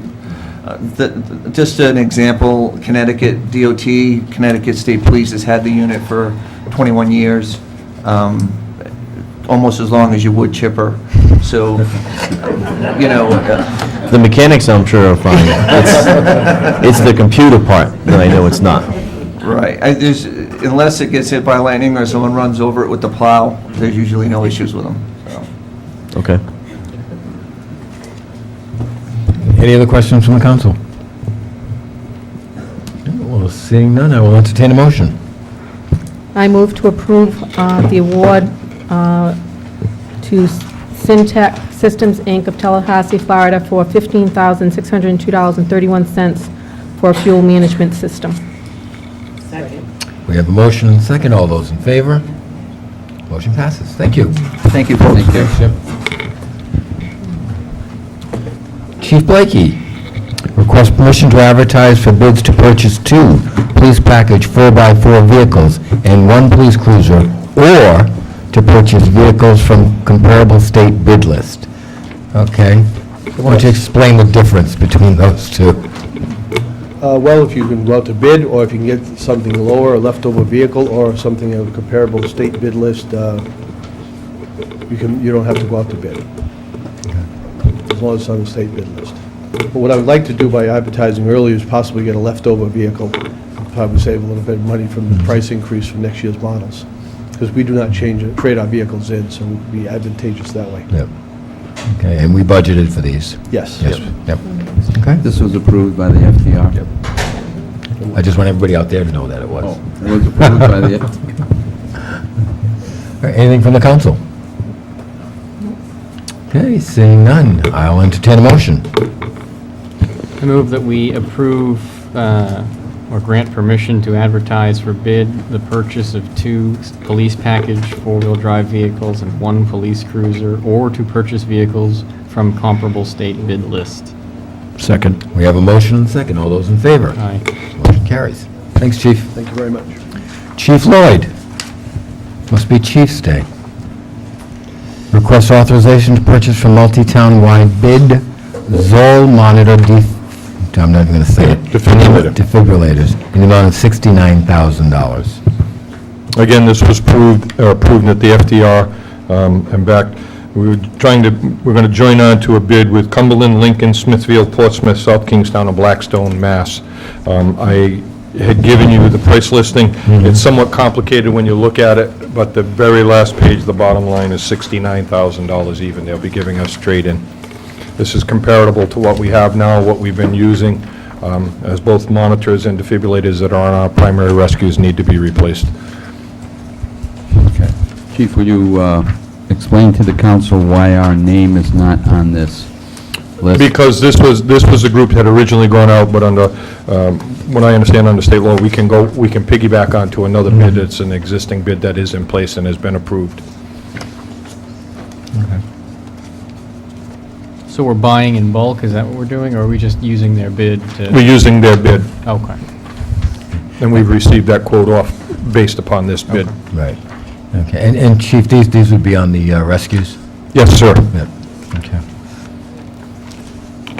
Any questions from the council? Yeah, there are 3 numbers, and I'm trying to figure out what I missed. Right. If you, Mr. Pelletier, if you start with the very first page, that was, the monitors themselves was $67,264. Yep. Then when you move to the second page, there's some of the other options that go into it, bring it to Okay. $69,937. They are, including in this, they are going to throw in a different item, some other items with that, which raises the price up to $82,681. Then they're giving us trade-in on our current units and such, which will bring it back down to $69,000. Okay, but that's We're not- actually doing very well off of this bid. Or is it just me? But that's not in here, right, the trade? It should be on that very last, on page, be page 4. I don't have page 4. It should be on the back side of Should do, oh, I'm sorry. No, it's not there, yeah. Yeah, that's, these are the terms and conditions. Okay, yeah, I can see it. Can you see? I believe you.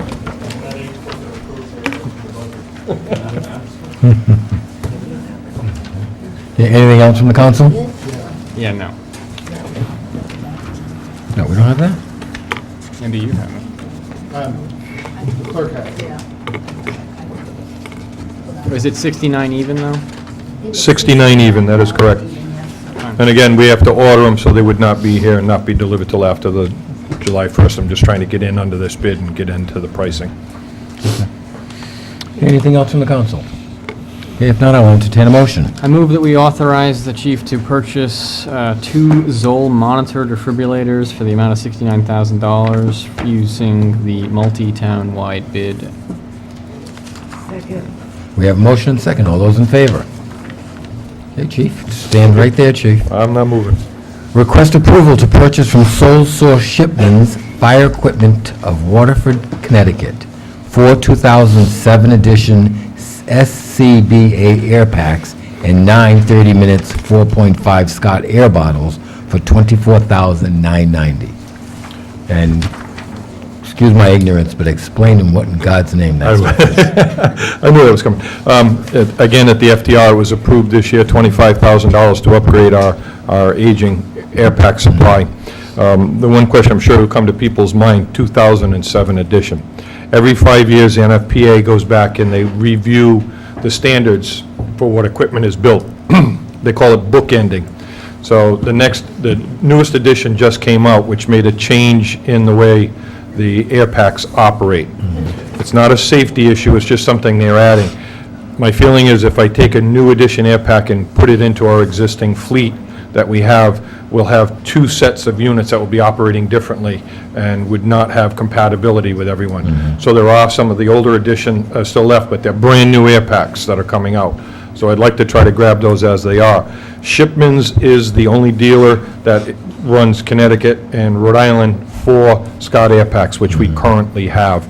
So even if we went out to bid, they would be the one that would have to bid on it. No one else outside of that area could bid on it. So going with the sole source bid, this is what I'm trying to get, is the new equipment in. Okay. Again, we have to order it, and again, would be delivered after July. After the fiscal. And again, these are kept on a truck or at the station? Yes, each one of the trucks has air packs on it, right. The engines have 4 that sit on each truck for the members. This is a respiratory device for entering buildings? I'm not sure. Correct. I'm thinking the right. Firefighting air packs, Okay. that is All right, what the firefighters breathe. Yeah. The age of our bottles is getting to the point that they're at the end of their life expectancy. So we're going to have to start getting take the bottles out of service. So I'm trying to also get some bottles in here before they all run out and are no longer operational. Anything else from the council? Seeing none, I'll entertain a motion. I move that we approve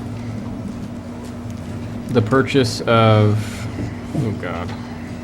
4 2007 edition Scott Air Packs and 9 30-minute 4.5 Scott Air bottles from Sole Source Shipments Fire Equipment, Waterford, Connecticut, for the sum of $24,990. Second. We have a motion and a second. All those in favor? Motion carries. Thank you. Thanks, chief.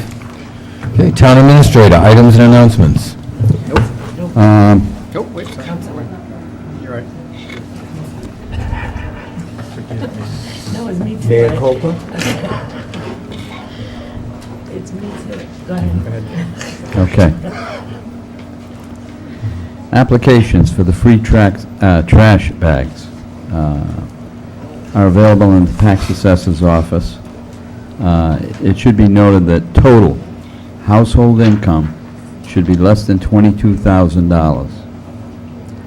Full details, you can contact the tax assessor's office, 625-6709. The form is also on our website, and we have mailed to this year's participants the applications.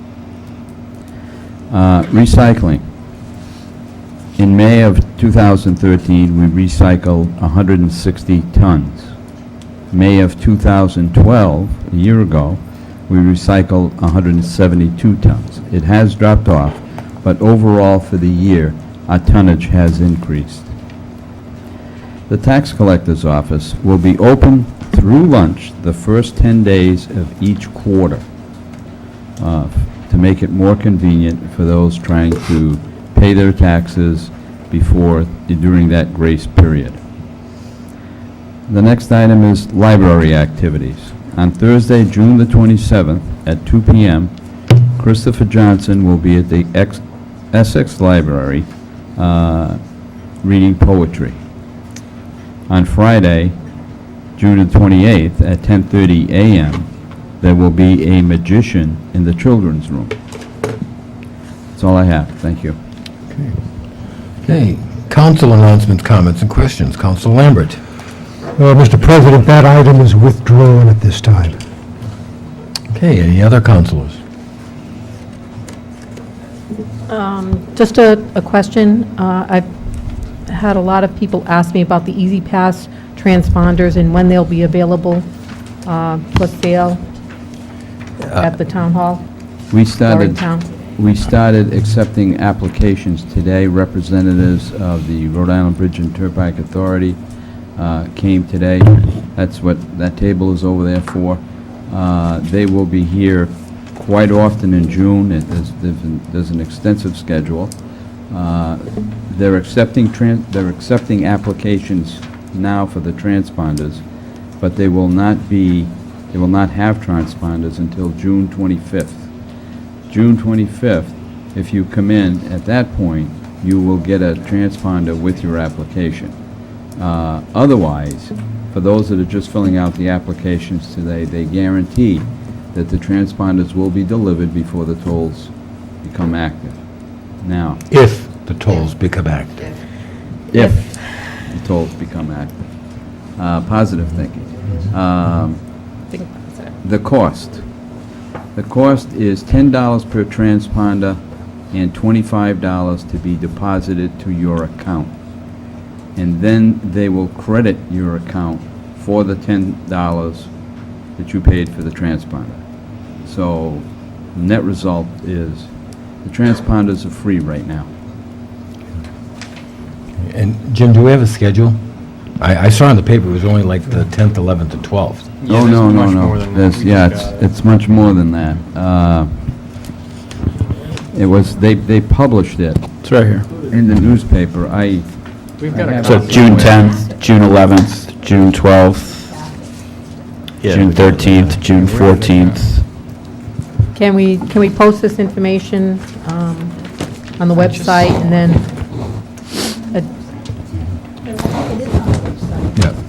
Okay. No, I just want everybody to know that, what days it's available. There's quite a few, I mean. Yeah, because the only thing that I saw only gave the 3 days. Oh, no, we're like June 19th, June 20th, 24th, 25th, 26th, 27th, 28th, July 1st, July 3rd, July 6th at the... Yeah. And it also says that you can pick up the transponders also at the AAA locations. Are they offering the discount at AAA as well? I don't know if AAA is offering a discount, but AAA would only be accepting applications for new accounts, is my understanding. Yeah. If you have an existing transponder, then you can't add it to your account if you want a second or third one.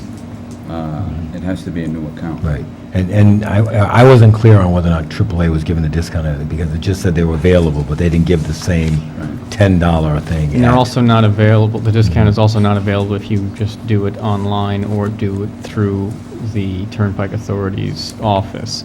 And I say that because I got a number of angry phone calls and one angry in-person interaction this past weekend where people were totally outraged when they called the Department of Transportation or the Turnpike and Bridge Authority, rather, because they had just been to the Turnpike and Bridge Authority getting their Easy Pass for the toll that is possibly coming to the Secundit River Bridge, and no one informed them that if they just waited 2 days or whatever it was, they could get this deal for Tiverton residents. So if you interact with these people in the coming days, I know they're here, you can, alert them to a growing number of Tiverton residents who feel as though they've been screwed once again by the Bridge and Turnpike Authority.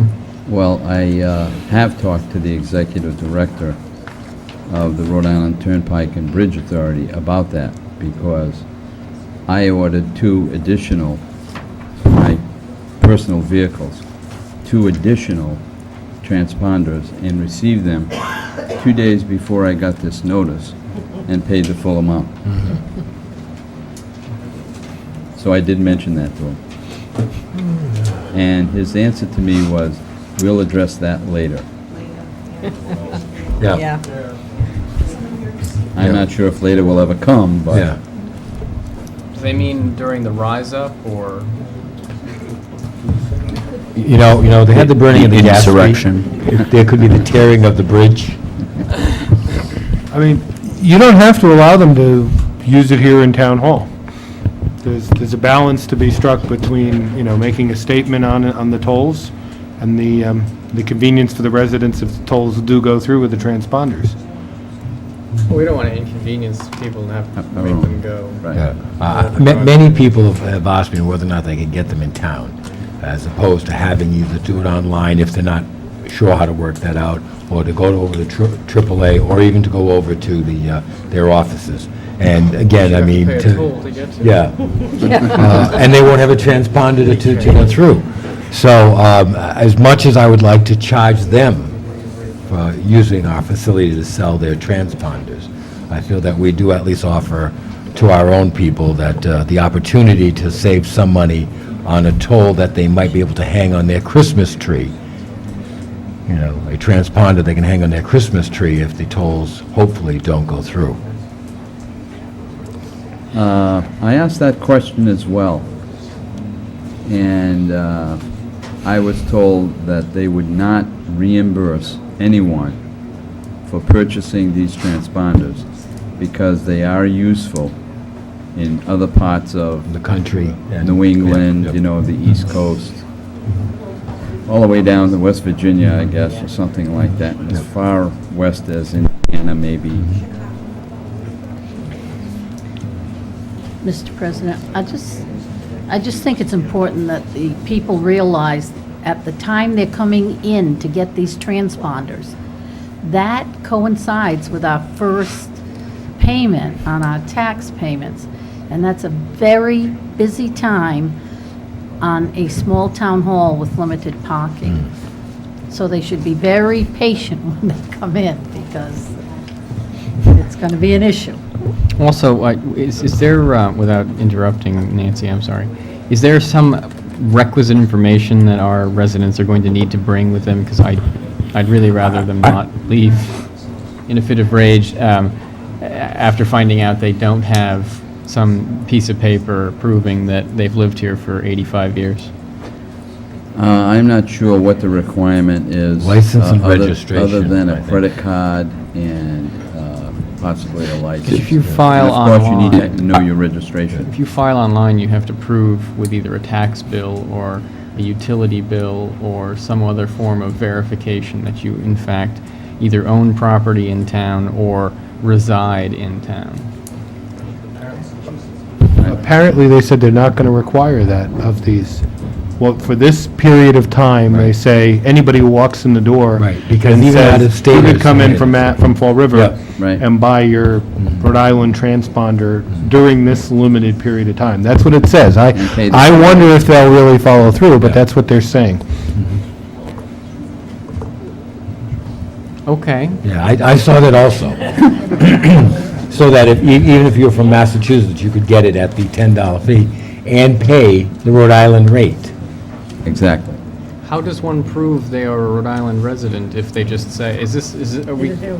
I don't, never mind, I don't care. It's not going to make a difference because we're not going to have a toll. It says here from their thing, drivers do not have to be Rhode Island residents in order to purchase the Rhode Island transponder to qualify for the RI Easy Pass discount. The $10 credit will be applied once to the account It says nothing- regardless of the number of transponders linked to that account. It says So nothing I about guess the you only rate. get one free. Hmm? Yeah. This says nothing about the rate. No, but it's to get an RI transponder, and You it's can- the I can RI get a New Jersey transponder. transponder, Right, you know. but you'll pay the higher rate with the New Jersey Right. transponder. You need an RI transponder to get the cheaper rate on this bridge. So even if you're from out of state, if you buy a Rhode Island transponder, you will pay the Rhode Island rate to go over. There is that. not a Rhode Island rate, is there? Yes. There's Yes, a rate there is. for, I Right. thought there was like a four-tiered system. No? Two-tier. Is it? In-state, out-of-state. That's all it is? That's all it is. It's two. 75 cents in-state. And And I it's think. capped at and I- $1.50 per day? 3 1/4 Well, At three and a 3 1/4 or 3.75 for out-of-state, and $1, and if you don't have a transponder, $1 1/4 processing. on top of it. Yeah. Right. All right, whatever. All right, Joan. Right, Mark but it if, down. if someone from Mass, they're saying, and this is all to be taken with a grain of salt, because we haven't seen any formal regulations from them, any published regulations, but they claim that, for example, say you live in Fall River, and you already have a Mass Easy Pass to, use in the Mass Pike or whatnot, you can come here, buy this Rhode Island one, and that'll get you the 75-cent rate across the bridge. Right. Now, what that means, though, I don't know if you've got your Mass one attached to your windshield, it's not going to work, because you've got to somehow get it in a lead bag, or you're going to go through and presumably pay both the Mass and the Rhode Island ones. Yeah. So, Yeah, well, they're Velcro, you just take it off and put the Rhode Island one up. All right. Can I just give a little bit of information on that? I have an Easy Pass from both the state of New Hampshire and the state of Rhode Island, and with Storm Nemo, I had my New Hampshire Easy Pass in the non-read bag when I went through the toll on the Pell Bridge. They are selecting what Easy Pass they read, because I've been fighting with them for over a month to try to get a refund, and their basic term is no refunds. So it doesn't matter whether it's in the bag or not. They can read whichever transponder they want. So I just wanted to let you all know that. And you said it very well, in Rhode Island, it's in the bag. Yeah. Whether it's in the bag or not, they'll read it anyway. Okay, anything else for council comments? Yes, I had a quick question. Someone, actually, a few people contacted me over the weekend asking me if it's possible to get 0% tax increase. I was like, what are you talking about? And I guess there was a pamphlet that went out in the tax bills. And I don't know what I don't know if should we be informed of some kind of pamphlets that go out in the tax bills? I know it's from the EDC, the Tiverton EDC. EDC, yeah. Len just Yeah, left. so I wasn't sure if, with the protocols, should we be notified for such things? So people were calling me, asking me, like, what is this about? I was like, oh, I know what you're talking about. Did you get it in your oh, you wouldn't have gotten it. in your No, tax. no, I actually am a renter. Yeah, I just got my tax bill, but I didn't open it yet. Oh. No, it's a little. Oh, okay. It's a little stuffy. Yeah. It's a bill stuffer. It's trying to raise awareness of the role that commercial development can have in terms of offsetting, residential tax burden and promoting the work that the EDC does to help drive that, to raise awareness of kind of the EDC and its mission. Well, I didn't have it myself.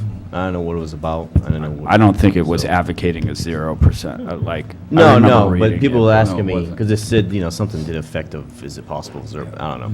But I'm not sure. It was if a is. rhetorical question. Okay. Yeah. But I'm not sure if it No, is, but I agree, Mr. Ruda, we should at least be given a heads up, Yeah. something is going out, from the town. The last EDC meeting I was at, that was discussed, and it was essentially doing some sensitivity analysis of where tax revenue comes from, and, where some sensitivity numbers would say if we increased the commercial valuation by X dollars, where is the threshold that would start to really affect real property tax rate? in Yeah, the I town don't of have a problem with the pamphlet Yeah. itself. Yeah. Someone did hand it to me, Yeah. I guess yesterday, and I was like, oh. I was like, okay, now I No, I get it, but I had no idea Yeah. when someone. There's something different every time we send out taxes. Typically, the EDC happened to be in line this time, I guess. But yeah. Anything else from the council? Okay, town solicitor. Thank you, Mr. President. As we're on topic, the Secana River Bridge tolls. As per your authorization to join in with the town of Portsmouth, and also the town of Bristol, town council unanimously voted that. We filed various papers. Obviously, with the council cycle, you're a little bit behind on the paperwork, but for your information here, this is a copy of the motion and the memorandum that we filed in support of our motion to intervene. And an example, the Exhibit A there was the proposed complaint if we were allowed to intervene, which we kept essentially the Portsmouth complaint, just adding a separate section of facts for both Tiverton and Bristol, dealing with the specific harm. There's also a K1D is a supplemental memorandum that we filed, dealing with further issues that the judge had raised in the Chambers Conference. And K1E is the exhibits that go with that supplemental memorandum. And then, just to be even-handed, we've given you the last one, or the next to last one, K1Fs, is the defendant's objection. This is the Department of Transportation and the Turnpike and Bridge Authority's objection to our motion to the underlying motion for preliminary injunction. And then finally, there was a reply memorandum of us. And essentially, the way we're doing it, Kevin Gavin is the town solicitor for Portsmouth. There's another attorney, Terrence Tierney, who's working with him, and myself and Assistant Solicitor Gina DeCenzo. And it's being all filed under Kevin's name, under Portsmouth, except for the particular motion to intervene. But we've been involved with all the discussions going back and forth. There's been a great flurry of email correspondence actually last weekend dealing with this stuff, and this past weekend, which I'll talk about in a minute, although it's been under his name. I'm sure you saw in the paper, the judge in the hearing denied the motion for preliminary injunction, basically finding that there wasn't harm. The harm that the town proposed was speculative at best, and he didn't think that the town would prevail on the merits, so he denied the motion for an injunction. Following that, we had a long discussion among, as I said, the attorneys working on it, and it was a decision to go forward and file an appeal with the U.S. Court of Appeals for the First Circuit, and that was filed the next day. Notice of appeal was filed in the district court, and further papers have been filed, and those will be forwarded to you as well. The gist of it is, it's a long shot to see if the First Circuit will stay this, to get the First Circuit to have a duty judge hear this before July 1st and stay it. It is a long shot. On the other hand, it's going to be much harder on the substantive law, even though I think we are right and have some good arguments on the substantive law that it's not legal to collect those tolls. Once they've collected the tolls, it's going to be hard. It's kind of like an addict. They're going to get addicted to the money. And it's going to be hard for a judge to cut it off and order it refunded, as well as the issue of the harm. So, but we are going forward with that. That appeal has been filed, the various papers. The law says you first have to ask the district judge for a stay if you want to stay from the Court of Appeals. So it's ironic. The district judge said he wouldn't give us a preliminary injunction, and now we're going to ask him for a stay on the preliminary injunction that he didn't give, but we have to go through the motions of asking for it. Hopefully he will deny that quickly so that we can continue on with the First Circuit, and hopefully we will get an expedited response and get a judge to hear that before July 1st. If not, it probably won't be till the end of July before the First Circuit would hear it. So we are moving forward with that, and I will discuss more of these issues with you in executive session. I have some further items I want to discuss with you about strategy.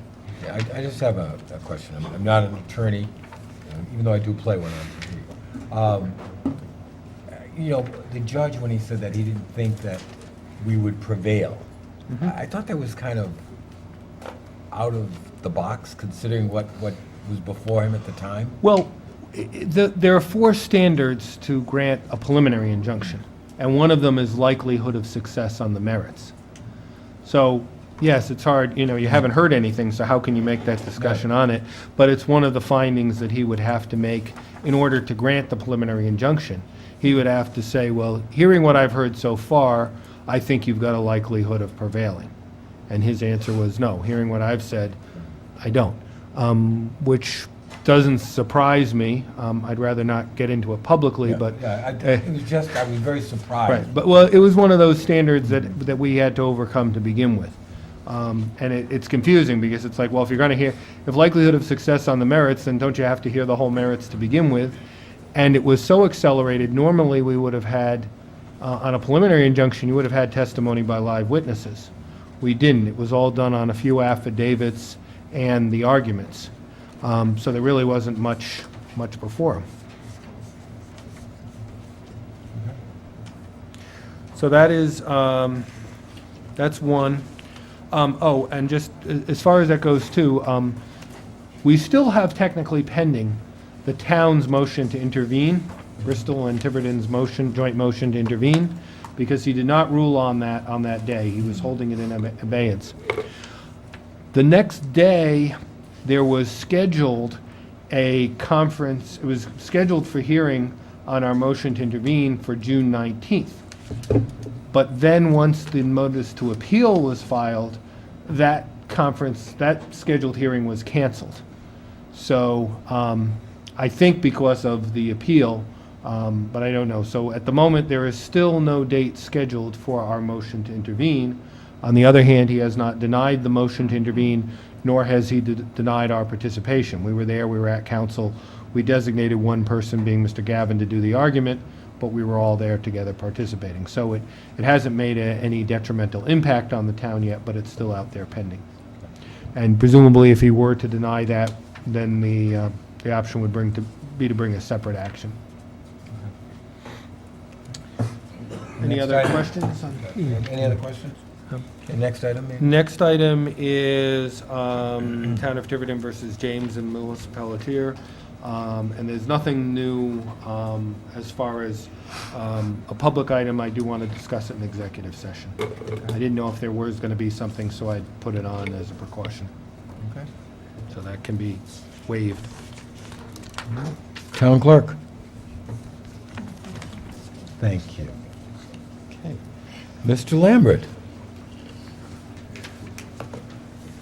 I move that we go into closed executive session pursuant to Rhode Island General Law, Litigation, Chapter 42, Section 46-5A2, Ray the Secundit River Bridge tolls. Second. We have a motion and second. All in favor? And stay in closed executive session pursuant to Rhode Island General Law, Chapter 42, Section 46-5A2, Ray Litigation, Town of Tiverton versus James and Melissa Pelletier. Second. Motion and second. All in favor? And stay in closed executive session pursuant to Rhode Island General Law, possible litigation, Chapter 42, 46-5A2, Town of Tiverton versus LAL Construction Company, Inc. et al. Second. All those in favor? And stay in executive session pursuant to Rhode Island General Law, Ray prospective business or industry in the industrial park, Chapter 42, Section 46-5A6. Second. All those in favor? And continue in executive session pursuant to Rhode Island General Law, Chapter 42, Section 46-5A1, Ray personal performance, building official, Gareth Ames. Second. All those in favor? And continue in executive session pursuant to Rhode Island General Law, Chapter 42, Section 46-5A1, Ray personal performance, Town Administrator James Gonzalo. Second. All those in favor? And continue in executive session pursuant to Rhode Island General Law, Chapter 42, Section 46-5A1, Ray personnel performance evaluation, wastewater management superintendent, John Lincourt. Second. All those in favor? Okay. But before you bang the gavel, I just want to know one thing, a correction number 3, that's actually litigation, not possible litigation. That's just a typo. As you can see from the case number, it's actual litigation. And also, I want to confirm with items 5, 6, and 7, personnel performance, that all of those individuals have been notified in writing of their right to have it in open session, and have not exercised such right. And finally, I guess just noting, the council is going to be hearing, though, those personnel performance ones prior to the litigation. Yes. Yeah, I will just make a motion before we go forward, that we will take items 5, 6, and 7 prior to the previous items in executive Mr. session. President, may I request that we take item 7 first, and then 5, so 7, 5, 6? Yeah.